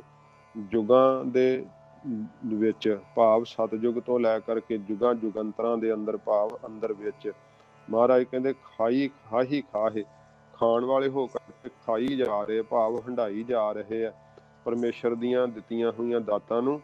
ਪਰ ਫਿਰ ਵੀ ਸੱਚੇ ਪਾਤਸ਼ਾਹ ਜੀ ਮਹਾਰਾਜ ਕਹਿੰਦੇ ਪਰਮੇਸ਼ਰ ਦੀਆਂ ਦਾਤਾਂ ਭਾਈ ਮੁੱਕਣ ਵਾਲੀਆਂ ਨਹੀਂ। ਇਹ ਤਾਂ ਅਟੁੱਟ ਖਜ਼ਾਨਾ ਹੈ ਜਿਹੜਾ ਸੱਚੇ ਪਾਤਸ਼ਾਹ ਜੀ ਮਹਾਰਾਜ ਕਹਿੰਦੇ ਭਾਈ ਮੁੱਕ ਨਹੀਂ ਸਕਦਾ ਹੈ। ਗਰੀਬ ਨਿਵਾਜ ਸੱਚੇ ਪਾਤਸ਼ਾਹ ਜੀ ਮਹਾਰਾਜ ਨੇ ਫਰਮਾਇਆ ਜਿਹੜੀਆਂ ਵੀ ਜੂਨਾਂ ਹਨ ਨਾ ਜਿੱਥੇ ਜਿੱਥੇ, ਉਹ ਸਾਰੀਆਂ ਜੂਨਾਂ ਜਿਹੜੀਆਂ ਪਰਮੇਸ਼ਰ ਦੇ ਕੋਲੋਂ ਹੀ ਸੱਚੇ ਪਾਤਸ਼ਾਹ ਜੀ ਮਹਾਰਾਜ ਕਹਿੰਦੇ ਭਾਈ ਭੋਗ ਰਹੇ ਆ ਪਦਾਰਥਾਂ ਨੂੰ ਲੈ ਕਰਕੇ। ਉਹ ਸਾਰਿਆਂ ਦੇ ਤਾਈਂ ਪ੍ਰਤੀਪਾਲਣਾ ਕਰ ਰਿਹਾ ਹੈ। ਜਿਹੜਾ ਹੈ ਜੁਗਾਂ ਜੁਗੰਤਰਾਂ ਦੇ ਅੰਦਰ ਸਾਰਿਆਂ ਦੀ ਪ੍ਰਤੀਪਾਲਣਾ ਕਰਨ ਵਾਲਾ ਪਰਮੇਸ਼ਰ ਵਾਹਿਗੁਰੂ ਹੈ। ਸਭ ਜੂਨੀਆਂ ਦੇ ਅੰਦਰ ਚਾਹੇ ਸੂਖਸ਼ਮ ਜੀਵ ਹਨ ਚਾਹੇ ਸਥੂਲ ਜੀਵ ਹਨ। ਹੁਕਮੀ ਹੁਕਮ ਚਲਾਏ ਰਾਹੋ, ਹੁਕਮੀ ਤੇ ਇੱਥੇ ਵਿਸ਼ਰਾਮ ਲਾਉਣਾ। ਹੁਕਮੀ ਹੁਕਮ ਪਹਿਲਾਂ ਜਿਹੜੇ ਆ ਦੇਦਾ ਦੇ, ਇੱਥੇ ਵਿਸ਼ਰਾਮ ਹੈ। ਲੈਦੇ ਥੱਕ ਪਾਹੇ, ਫਿਰ ਅੱਗੇ ਪੰਕਤੀ ਜੁਗਾ ਜੁਗੰਤਰ, ਇੱਥੇ ਵਿਸ਼ਰਾਮ। ਖਾਹੀ ਖਾਹੇ, ਹੁਕਮੀ ਹੁਕਮ ਚਲਾਏ ਰਾਹੋ, ਇਹ ਪਹਿਲਾਂ ਇੱਥੇ ਵਿਸ਼ਰਾਮ ਲੱਗ ਜਾਣਾ। ਹੁਕਮੀ ਹੁਕਮ ਚਲਾਏ ਰਾਹੋ, ਜੋ ਹੁਕਮੀ ਪਰਮੇਸ਼ਰ ਹੈ ਨਾ ਆਪਣੇ ਹੁਕਮ ਦੇ ਰਾਹ ਤੇ ਸੱਚੇ ਪਾਤਸ਼ਾਹ ਜੀ ਮਹਾਰਾਜ ਕਹਿੰਦੇ ਭਾਈ ਉਹਨਾਂ ਨੂੰ ਚਲਾਉਂਦਾ ਪਾਪ ਭਾਣਾ ਮੰਨਣ ਦੀ ਜਾਚ ਜਿਹੜੀ ਹੈ ਸੱਚੇ ਪਾਤਸ਼ਾਹ ਜੀ ਮਹਾਰਾਜ ਜਿਹੜੀ ਉਹ ਸਿਖਾਉਂਦੇ ਆ। ਮਹਾਰਾਜ ਸੱਚੇ ਪਾਤਸ਼ਾਹ ਆਪਣੇ ਹੁਕਮ ਦੁਆਰਾ ਹੀ ਚਲਾਉਂਦੇ ਆ। ਹੁਕਮ ਕੀ ਹੈ? ਭਗਤੀ ਕਰਨੀ, ਇੱਕੋ ਨਾਮ ਹੁਕਮ ਹੈ, ਨਾਨਕ ਸਤਿਗੁਰ ਦੀਆ ਬੁਝਾਏ ਜੀਓ। ਉਪਾਸਨਾ, ਭਗਤੀ, ਗਿਆਨ, ਸਰਵਣ, ਮੰਨਣ, ਨਿਧਿਆਸਣ, ਇਹ ਜਿਹੜਾ ਹੈ ਨਾ ਬ੍ਰਹਮ ਵਿਦਿਆ ਦਾ ਪ੍ਰਾਪਤ ਕਰਨਾ, ਇਹ ਵਾਹਿਗੁਰੂ ਜੀ ਸਭ ਜੀਆਂ ਨੂੰ ਨਾਮ ਦੇ ਜਪਣ ਵਾਲੇ ਰਾਹ ਤੇ ਜਿਹੜਾ ਹੈ ਨਾ ਉਹ ਗੁਰੂ ਰੂਪ ਹੋ ਕਰਕੇ ਉਪਦੇਸ਼ ਦਿੰਦੇ ਆ। ਤੇ ਜੇ ਸਮਕਸ਼ ਰੂਪ ਵਿੱਚ ਵੇਖੀਏ ਤੇ ਹੁਕਮੀ ਪਰਮੇਸ਼ਰ ਦੇ ਹੁਕਮ ਵਿੱਚ ਹੀ ਸਾਰੀ ਕਾਇਨਾਤ ਜਿਹੜੀ ਚੱਲ ਰਹੀ ਹੈ। ਸੂਰਜ, ਚੰਦਰਮਾ, ਤਾਰੇ, ਹਵਾ, ਪਾਣੀ ਸਭ ਵਾਹਿਗੁਰੂ ਦੇ ਹੁਕਮ ਵਿੱਚ ਬੱਝੇ ਹੈ। ਸਮੁੰਦਰ ਹੁਕਮ ਵਿੱਚ ਬੱਝਿਆ ਹੋਇਆ, ਧਰਤੀ ਨੂੰ ਡੋਬਦਾ ਨਹੀਂ। ਨਾਨਕ ਵਿਗਸੈ ਬੇਪਰਵਾਹ। ਸੱਚੇ ਪਾਤਸ਼ਾਹ ਜੀ ਮਹਾਰਾਜ ਕਹਿੰਦੇ ਜਿਹੜਾ ਉਹ ਬੇਪਰਵਾਹ ਪਰਮੇਸ਼ਰ ਹੈ ਨਾ, ਸਤਿਗੁਰੂ ਜੀ ਕਹਿੰਦੇ ਆਪ ਭਾਈ ਉਹ ਖਿੜ ਰਿਹਾ ਹੈ। ਜਿਹੜਾ ਹੈ ਪਰਮੇਸ਼ਰ ਨੂੰ ਜਿਹੜਾ ਯਾਦ ਕਰਦਾ ਹੈ, ਭਾਵ ਭਗਤੀ ਦੇ ਰਾਹ ਤੇ ਚੱਲਦਾ ਹੈ, ਸਤਿਗੁਰੂ ਗੁਰੂ ਨਾਨਕ ਦੇਵ ਸੱਚੇ ਪਾਤਸ਼ਾਹ ਜੀ ਮਹਾਰਾਜ ਕਹਿੰਦੇ ਉਹਨੂੰ ਭਾਈ ਉਹ ਬੇਪਰਵਾਹ ਪਰਮੇਸ਼ਰ ਜਿਹੜਾ ਨਾ ਉਹ ਵਿਗਾਸ ਬਖਸ਼ਿਸ਼ ਕਰਦਾ ਹੈ, ਖੇੜਾ ਬਖਸ਼ਿਸ਼ ਕਰਦਾ ਹੈ। ਉਹਨਾਂ ਦੇ ਮਨ ਦੇ ਅੰਦਰ ਸਦਾ ਹੀ ਸੁੱਖ ਤੇ ਆਨੰਦ ਜਿਹੜਾ ਹੈ ਸੱਚੇ ਪਾਤਸ਼ਾਹ ਜੀ ਮਹਾਰਾਜ ਕਹਿੰਦੇ ਉਹ ਬਣਿਆ ਰਹਿੰਦਾ ਹੈ। ਕਦੇ ਵੀ ਉਹਨਾਂ ਨੂੰ ਝੋਰੇ ਨਹੀਂ ਹੁੰਦੇ। ਜਿਹੜੇ ਵਾਹਿਗੁਰੂ ਜੀ ਦੇ ਪਿਆਰ ਦੇ ਮਾਰਗ ਤੇ ਚੱਲਦੇ ਆ ਤੇ ਚੱਲਦੇ ਹੋਏ ਵੀ ਇਉਂ ਸਮਝਦੇ ਆ ਕਿ ਵਾਹਿਗੁਰੂ ਜੀ ਸਾਨੂੰ ਪਿਆਰ ਦੇ ਮਾਰਗ ਦੇ ਉੱਤੇ ਸੱਚੇ ਪਾਤਸ਼ਾਹ ਜੀ ਮਹਾਰਾਜ ਕਹਿੰਦੇ ਭਾਈ ਚੱਲਦੇ ਆ। ਆਪਣੇ ਆਪ ਨੂੰ ਵਾਹਿਗੁਰੂ ਜੀ ਦੇ ਸੇਵਕ ਬਾਲਕ ਸਮਝਦੇ ਆ ਤੇ ਜਦੋਂ ਵਾਹਿਗੁਰੂ ਜੀ ਦੇ ਸੇਵਕ ਬਾਲਕ ਬਣਨ ਦੀ ਉਹਨਾਂ ਨੂੰ ਜਿਹੜੀ ਹੈ ਸੋਝੀ ਪ੍ਰਾਪਤ ਹੁੰਦੀ ਹੈ ਤੇ ਸੱਚੇ ਪਾਤਸ਼ਾਹ ਜੀ ਮਹਾਰਾਜ ਨੇ ਕਿਹਾ ਬਾਰਕ ਵਾਂਗੀ ਹਉ ਸਭ ਕਿਛ ਮੰਗਾ, ਦੇ ਤੋਟ ਨਾਹੀ ਪ੍ਰਭ ਰੰਗਾ। ਵਾਹਿਗੁਰੂ ਜੀ ਉਹਨਾਂ ਨੂੰ ਫਿਰ ਟੋਟਾ ਨਹੀਂ ਆਉਣ ਦਿੰਦੇ। ਇਹੋ ਜਿਹਾ ਪਿਆਰ ਦਾ ਰੰਗ ਲੱਗਦਾ। ਪਦਾਰਥ ਤਾਂ ਤੁੱਛ ਭਾਸਦੇ ਆ। ਇਹ ਜਿਹੜਾ ਸੰਸਾਰ ਹੈ ਇਹਦੇ ਤੋਂ ਉਹਨਾਂ ਦਾ ਫਿਰ ਨਾਤਾ ਜਿਹੜਾ ਹੈ ਨਾ ਉਹ ਟੁੱਟ ਜਾਂਦਾ। ਇੱਕ ਇਹੋ ਜਿਹਾ ਅਗੰਮੀ ਸੰਸਾਰ ਹੈ, ਅਦ੍ਰਿਸ਼, ਜਿਹੜਾ ਦਿਖਾਈ ਨਹੀਂ ਦਿੰਦਾ, ਉਹਦੇ ਨਾਲ ਫਿਰ ਜਿਹੜਾ ਹੈ ਨਾ ਉਹ ਨਾਤਾ ਜੁੜਦਾ। ਪਹਿਲਾਂ ਇਹ ਸਭ ਕੁਝ ਨਹੀਂ ਪ੍ਰਤੀਤ ਹੁੰਦਾ, ਪਰ ਜਦੋਂ ਵਾਹਿਗੁਰੂ ਜੀ ਦੇ ਨਾਮ ਨੂੰ ਜਪੀਏ ਤੇ ਫਿਰ ਇਹ ਅੰਤਰੀਵ ਬਹੁਤ ਕੁਝ ਐਸਾ ਪ੍ਰਤੀਤ ਹੋਣ ਲੱਗ ਜਾਂਦਾ ਜਿਹੜਾ ਅਗਿਆਨ ਕਾਲ ਵਿੱਚ ਜੀਵ ਨੂੰ ਮਹਿਸੂਸ ਨਹੀਂ ਹੁੰਦਾ। ਸੰਤ ਬਾਬਾ ਅਤਰ ਸਿੰਘ ਜੀ ਮਸਤੂਆਣੇ ਵਾਲੇ ਮਹਾਂਪੁਰਖ ਇੱਕ ਵਾਰੀ ਇਕੱਲੇ ਵਿਚਰ ਰਹੇ ਸੀ ਸਰੋਵਰ ਦੇ ਕੰਢੇ ਤੇ ਜਿਹੜੇ ਸੇਵਾਦਾਰ ਕੁਝ ਪਿਆਰ ਵਾਲੇ ਸੀ ਉਹ ਪਿੱਛੇ ਸੀਗੇ ਤੇ ਮਹਾਂਪੁਰਖ ਉਹਨਾਂ ਨੂੰ ਇਉਂ ਪ੍ਰਤੀਤ ਹੋਇਆ ਜਿਵੇਂ ਗੱਲਾਂ ਕਰਦੇ ਆ ਤੇ ਅੱਗੇ ਵੀ ਕਈ ਵਾਰੀ ਉਹਨਾਂ ਨੂੰ ਇਉਂ ਪ੍ਰਤੀਤ ਹੋਇਆ। ਇੱਕ ਦਿਨ ਫਿਰ ਉਹਨਾਂ ਹੌਸਲਾ ਕਰਕੇ ਨਾ ਪੁੱਛ ਲਿਆ ਮਹਾਂਪੁਰਸ਼ਾਂ ਨੂੰ, ਕਿਹਾ ਕਿ ਮਹਾਰਾਜ ਵੀ ਤੁਸੀਂ ਇਕੱਲੇ ਜਦੋਂ ਹੁੰਦੇ ਆ ਤੇ ਤੁਸੀਂ ਗੱਲਾਂ ਕਰਦੇ ਆ ਆਪਣੇ ਆਪ ਨਾਲ, ਤੇ ਮਹਾਰਾਜ ਕਿਹਦੇ ਨਾਲ ਤੁਸੀਂ ਗੱਲਾਂ ਕਰਦੇ ਆ? ਕਿਉਂਕਿ ਕਈ ਅੰਦਾਜ਼ਾ ਲਾ ਲੈਂਦੇ ਆ ਨਾ ਵੀ ਜਦੋਂ ਉਮਰ ਵੱਡੀ ਹੋ ਜਾਏ ਤੇ ਫਿਰ ਜਿਹੜਾ ਹੈ ਉਹ ਜਿਵੇਂ ਸੰਸਾਰਿਕ ਤੌਰ ਤੇ ਕਹਿੰਦੇ 17 ਕਾ ਮਤਹੀਣ 80 ਕਾ ਵਿਵਹਾਰ ਨਾ ਪਾਵੇ। ਤੇ ਜਦੋਂ ਵੱਡੇ ਪਾ ਜਾਂਦਾ ਜੀਵ ਕਈ ਸਠਿਆ ਜਾਂਦੇ ਤੇ ਆਪਣੇ ਆਪ ਜੀ ਗੱਲਾਂ ਕਰਨ ਲੱਗ ਪੈਂਦੇ ਆ। ਪਰ ਸੱਚੇ ਪਾਤਸ਼ਾਹ ਜੀ ਮਹਾਰਾਜ ਦੇ ਜਿਹੜੇ ਨਾਮ ਦੇ ਰਸੀਏ ਸਤਿਪੁਰਸ਼ ਹੁੰਦੇ ਆ ਨਾ, ਉਹਨਾਂ ਦੀ ਅਵਸਥਾ ਨਹੀਂ ਹੁੰਦੀ। ਕਿਉਂਕਿ ਮਹਾਰਾਜ ਨੇ ਕਿਹਾ ਗੁਰਮੁਖ ਬੁੱਢੇ ਕਦੇ ਨਹੀਂ, ਜਿਨ੍ਹਾਂ ਅੰਤਰ ਸੁਰਤ ਗਿਆਨ, ਜਿਨ੍ਹਾਂ ਦੇ ਅੰਦਰ ਸੁਰਤ ਦਾ ਗਿਆਨ ਹੈ ਨਾ ਉਹ ਕਦੇ ਬੁੱਢੇ ਨਹੀਂ ਹੁੰਦੇ। ਸੱਚੇ ਪਾਤਸ਼ਾਹ ਜੀ ਮਹਾਰਾਜ ਕਹਿੰਦੇ ਉਹ ਭਾਈ ਸਦਾ ਹੀ ਇੱਕ ਰਸ ਇੱਕ ਜੀ ਅਵਸਥਾ ਉਹਨਾਂ ਦੀ ਰਹਿੰਦੀ ਹੈ। ਤੇ ਮਹਾਂਪੁਰਸ਼ਾਂ ਨੂੰ ਜਦੋਂ ਉਹਨਾਂ ਨੇ ਪੁੱਛਿਆ ਫਿਰ ਮਹਾਂਪੁਰਖਾਂ ਨੇ ਬੜੇ ਪਿਆਰ ਨਾਲ ਉਹਨਾਂ ਨੂੰ ਉੱਤਰ ਦਿੱਤਾ। ਮਹਾਂਪੁਰਖ ਕਹਿੰਦੇ ਕਿ ਭਾਈ ਜਿਹੜਾ ਮਹਾਰਾਜ ਜੀ ਦਾ ਨਾਮ ਹੈ ਨਾ ਇਹਦੇ ਜਪਣੇ ਕਰਕੇ ਜਿਹੜਾ ਅਦ੍ਰਿਸ਼ ਸੰਸਾਰ ਹੈ ਉਹਦੇ ਨਾਲ ਨਾਤਾ ਜੁੜ ਜਾਂਦਾ, ਜਿਹੜਾ ਸਾਨੂੰ ਦਿਸਦਾ ਨਹੀਂ, ਜਿਹੜਾ ਸਾਨੂੰ ਭਾਸਦਾ ਨਹੀਂ। ਤੇ ਮਹਾਂਪੁਰਖ ਕਹਿੰਦੇ ਕਈ ਇਹੋ ਜਿਹੀਆਂ ਰੂਹਾਂ ਨੇ ਜਿਨ੍ਹਾਂ ਦੇ ਕੋਲ ਕੁਝ ਪ੍ਰਸ਼ਨ ਨੇ ਤੇ ਸਾਡੇ ਤਾਈਂ ਆ ਕੇ ਪੁੱਛਦੇ ਆ, ਉਹਨਾਂ ਕੋਲ ਸਰੀਰ ਨਹੀਂ। ਤੇ ਇਹ ਜਿਹੜਾ ਨਾ ਵਿਦਵਾਨਾਂ ਦਾ ਰੱਬ ਦੇ ਮਾਰਗ ਤੇ ਚੱਲਣ ਵਾਲਿਆਂ ਦਾ ਮੰਨਣਾ ਕਿ ਉਨੀ ਗਿਣਤੀ ਦੇਹਾਂ ਦੀ ਨਹੀਂ ਹੈ ਜਿੰਨੀ ਗਿਣਤੀ ਰੂਹਾਂ ਦੀ ਹੈ। ਰੂਹਾਂ ਬਹੁਤ ਜ਼ਿਆਦੀਆਂ ਸੰਸਾਰ ਦੇ ਅੰਦਰ। ਤੇ ਫਿਰ ਰੱਬ ਦੇ ਪਿਆਰੇ ਜਿਹੜੀਆਂ ਸਾਨੂੰ ਅੱਖਾਂ ਨਾਲ ਚੀਜ਼ਾਂ ਨਹੀਂ ਦਿਸਦੀਆਂ ਉਹਨਾਂ ਨਾਲ ਗੱਲਾਂ ਕਰਦੇ ਆ। ਤੇ ਉਹ ਆਪਣੇ ਪਿਆਰ ਵਿੱਚ ਭਿੱਜੇ ਹੋਏ ਇਹੋ ਜਿਹੀਆਂ ਚੀਜ਼ਾਂ ਨਾਲ ਵੀ ਗੱਲਾਂ ਕਰ ਲੈਂਦੇ ਜਿਹੜੀਆਂ ਬੋਲ ਨਹੀਂ ਸਕਦੀਆਂ। ਧਰਤੀ ਨਾਲ ਗੱਲਾਂ ਕਰ ਲੈਂਦੇ, ਰੁੱਖਾਂ ਨਾਲ ਗੱਲਾਂ ਕਰ ਲੈਂਦੇ ਆ। ਉਹ ਸਾਰੀਆਂ ਭਾਸ਼ਾਵਾਂ ਨੂੰ ਜਾਣਦੇ ਹੁੰਦੇ ਆ। ਜਿਵੇਂ ਉਹ ਫਰੀਦ ਜੀ ਦਾ ਉਪਦੇਸ਼ ਹੈ ਨਾ, ਇਹ ਆਪਾਂ ਫਿਰ ਸਰਵਣ ਕਰਕੇ ਸਮਾਪਤੀ ਕਰਦੇ ਆ। ਫਰੀਦ ਜੀ ਨੇ ਜਦੋਂ ਗਏ ਸੀਗੇ ਮੋਕਲੇ ਰਾਜੇ ਦੇ ਦਰਵਾਜ਼ੇ ਅੱਗੇ, ਤੇ ਫਿਰ ਜਾ ਕੇ ਜਦੋਂ ਵੇਖਿਆ ਤੇ ਉਹ ਘੜਿਆਲ ਦੇ ਉੱਤੇ, ਪਹਿਲਾਂ ਸਮੇਂ ਦਾ ਸੂਚਕ ਹੁੰਦਾ ਸੀ ਨਾ, ਜੇ ਇੱਥੇ ਜਦੋਂ ਤਖ਼ਤ ਸਾਹਿਬ ਦੇ ਉੱਤੇ ਵੀ ਜਦੋਂ 1 ਵਜਦਾ ਫਿਰ 1 ਸੱਟ ਪੈਂਦੀ, 2 ਵਜਦੇ 2 ਸੱਟਾਂ, ਏਦਾਂ ਮਤਲਬ ਵੀ ਘੜੀਏ ਘੜੀਏ ਮਾਰੀਏ ਪਹਿਰੀ ਲਹਿ ਸਜਾਏ, ਉਹ ਫਰੀਦ ਜੀ ਨੇ ਬਚਨ ਕਹੇ ਆ। ਤੇ ਉੱਥੇ ਜਾ ਕੇ ਘੜਿਆਲ ਤੇ ਕੁੱਟ ਪੈਂਦੀ ਵੇਖ ਕੇ ਫਰੀਦ ਜੀ ਬਰਾਕ ਕਰਨ ਲੱਗ ਗਏ। ਤੇ ਉਹ ਕਿਸੇ ਨੇ ਪੁੱਛਿਆ ਫਿਰ ਕਿ ਫਕੀਰ ਆ ਤੂੰ ਕਿਉਂ ਰੋਣਾ? ਕਹਿੰਦੇ ਉਹ ਘੜਿਆਲ ਤੇ ਸੱਟਾਂ ਬੜੀਆਂ ਵੱਜ ਰਹੀਆਂ ਹਨ। ਤੇ ਉਹ ਕਹਿੰਦੇ ਇਹਦੇ ਤੇ ਰੋਜ਼ ਵੱਜਦੀਆਂ, ਤੂੰ ਨਵੀਆਂ ਕੁ ਵੱਜਣ ਲੱਗੀਆਂ, ਇਹਦੇ ਚ ਰੋਣ ਵਾਲੀ ਕਿਹੜੀ ਗੱਲ ਹੈ? ਫਰੀਦ ਜੀ ਨੇ ਫਿਰ ਕਿਹਾ ਵੀ ਰੋਣ ਵਾਲੀ ਗੱਲ ਦੱਸੀ। ਕਹਿੰਦੇ ਨੇ ਕਿ ਆਪਣੇ ਆਪ ਨੂੰ ਪ੍ਰਬੋਧਦੇ ਹੋਏ ਕਹਿੰਦੇ ਨੇ, ਫਰੀਦਾ ਦਰ ਦਰਵਾਜ਼ਾ ਜਾਇਕ ਹੈ ਕਿਉਂ ਡਿਠੋ ਘੜਿਆਲ। ਫਰੀਦ ਜੀ ਕਹਿੰਦੇ ਤੇ ਪਰਮੇਸ਼ਰ ਦੇ ਦਰ ਤੇ, ਇਸ ਦਰਵਾਜ਼ੇ ਤੇ, ਵਾਹਿਗੁਰੂ ਰਾਜੇ ਦੇ ਦਰਵਾਜ਼ੇ ਤੇ ਜਾ ਕੇ, ਮੋਕਲੇ ਰਾਜੇ ਦੇ, ਤੂੰ ਫਰੀਦਾ ਘੜਿਆਲ ਕਿਉਂ ਵੇਖਿਆ? ਤੈਨੂੰ ਨਹੀਂ ਸੀ ਵੇਖਣਾ ਚਾਹੀਦਾ। ਦਰ ਦਰਵਾਜ਼ਾ ਜਾਇਕ ਹੈ ਕਿਉਂ ਡਿਠੋ ਘੜਿਆਲ, ਕਿਉਂ ਵੇਖਿਆ ਹੀ ਘੜਿਆਲ? ਜੇ ਤੂੰ ਹੁਣ ਵੇਖ ਲਿਆ ਤਾਂ ਫਿਰ ਇਹਦੇ ਕੋਲੋਂ ਸਿੱਖਿਆ ਲੈ। ਕੀ ਸਿੱਖਿਆ ਲੈ? ਕਹਿੰਦੇ ਇਹੋ ਨਿਰਦੋਸ਼ਾਂ ਮਾਰੀਐ ਹਮ ਦੋਸ਼ਾਂ ਦਾ ਕਿਆ ਹਾਲ। ਕਹਿੰਦੇ ਨਿਰਦੋਸ਼ ਵਿਚਾਰਾ ਉਹਨੂੰ ਇੰਨੀ ਕੁੱਟ ਪੈ ਰਹੀ ਹੈ ਤੇ ਮੈਂ ਇੰਨੇ ਦੋਸ਼ ਕੀਤੇ ਆ ਤੇ ਮੇਰਾ ਕੀ ਹਾਲ ਹੋਊਗਾ। ਭਾਵ ਉਸ ਘੜਿਆਲ ਤੋਂ ਵੀ ਸਿੱਖਿਆ ਲਈ। ਜਿਹੜੇ ਰੱਬ ਦੇ ਪਿਆਰੇ ਆ ਨਾ, ਫਰੀਦ ਜੀ ਨੇ ਵੀ ਬਚਨ ਕਹੇ ਨਾ, ਫਰੀਦਾ ਜਿਵੇਂ ਪੁੱਛਿਆ ਅਸਮਾਨ, ਫਰੀਦਾ ਖੇਵਟ ਕਿਨ ਗਏ, ਜਾਲਣ ਗੋਰਾ ਨਾਲ ਉਲਾਮੇ ਜੀ ਸਹੇ। ਭਾਵ ਉੱਥੇ ਆਸਮਾਨ ਦੀ ਤੇ ਧਰਤੀ ਦੀ ਗੱਲਬਾਤ ਜਿਹੜੀ ਆ ਨਾ, ਉਹ ਜ਼ਿਕਰ ਕਰ ਰਹੇ ਆ, ਉਹਨੂੰ ਪ੍ਰਗਟ ਕਰ ਰਹੇ ਆ।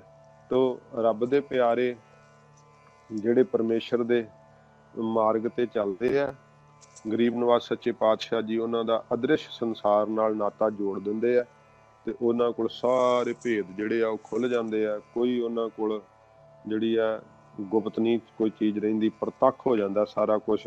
ਸੰਸਾਰ ਵਿੱਚ ਆਉਣ ਦਾ ਪ੍ਰਯੋਜਨ ਪਤਾ ਲੱਗ ਜਾਂਦਾ ਹੈ ਤੇ ਇਸ ਪ੍ਰਯੋਜਨ ਨੂੰ ਜਾਣਦੇ ਹੋਏ ਵਾਹਿਗੁਰੂ ਦਾ ਨਾਮ ਜਪ ਕਰਕੇ ਆਪਣੇ ਆਪ ਨੂੰ ਸਫਲਿਆਂ ਕਰਦੇ ਆ।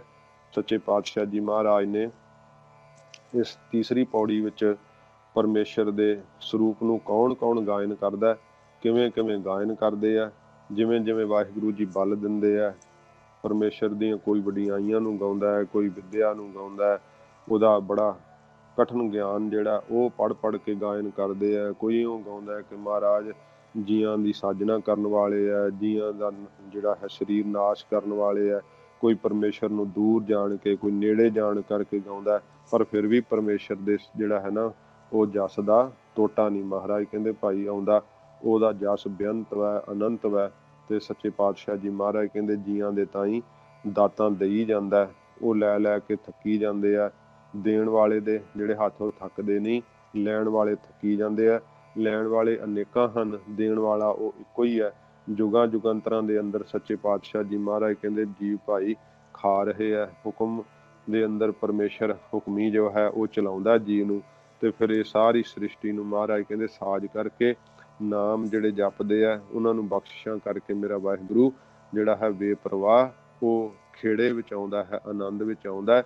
ਜਿਹੜੇ ਵਾਹਿਗੁਰੂ ਜੀ ਦੇ ਨਾਲ ਜੁੜਦੇ ਆ, ਸਤਿਗੁਰੂ ਜੀ ਕਹਿੰਦੇ ਭਾਈ ਉਹ ਬੇਪਰਵਾਹ ਹੋ ਜਾਂਦੇ ਆ, ਉਹਨਾਂ ਨੂੰ ਪਰਮੇਸ਼ਰ ਖੇੜਾ ਬਖਸ਼ਿਸ਼ ਕਰਦਾ ਹੈ। ਇਹ ਸੱਚੇ ਪਾਤਸ਼ਾਹ ਜੀ ਮਹਾਰਾਜ ਜੀ ਨੇ ਬਖਸ਼ਿਸ਼ ਕੀਤਾ। ਮਹਾਰਾਜ ਸਾਹਿਬ ਜੀ ਰਹਿਮਤ ਕਰਨ। ਅੱਜ ਦਾ ਸਮਾਂ ਸਮਾਪਤ ਹੈ ਤੇ ਕੱਲ ਨੂੰ ਆਪਾਂ ਅੱਗੇ ਚੌਥੀ ਪੌੜੀ ਜਿਹੜੀ ਹੈ ਉਹ ਵਿਚਾਰਾਂਗੇ। ਹੋਈਆਂ ਭੁੱਲਾਂ ਬਖਸ਼ ਲੈਣੀਆਂ, ਅੱਗੇ ਵਾਸਤੇ ਸਮਤ ਬਖਸ਼ਣੀ ਜੀ। ਦੇਦਾ ਦੇ ਲੈ ਦੇ ਥਕ ਪਾਹੇ, ਜੁਗਾ ਜੁਗੰਤਰ ਖਾਹੀ ਖਾਹੇ, ਹੁਕਮੀ ਹੁਕਮ ਚਲਾਏ ਰਾਹੋ, ਨਾਨਕ ਵਿਗਸੈ ਵੇ ਪਰਵਾਹੋ। ਵਾਹਿਗੁਰੂ ਜੀ ਕਾ ਖਾਲਸਾ, ਵਾਹਿਗੁਰੂ ਜੀ ਕੀ ਫਤਿਹ।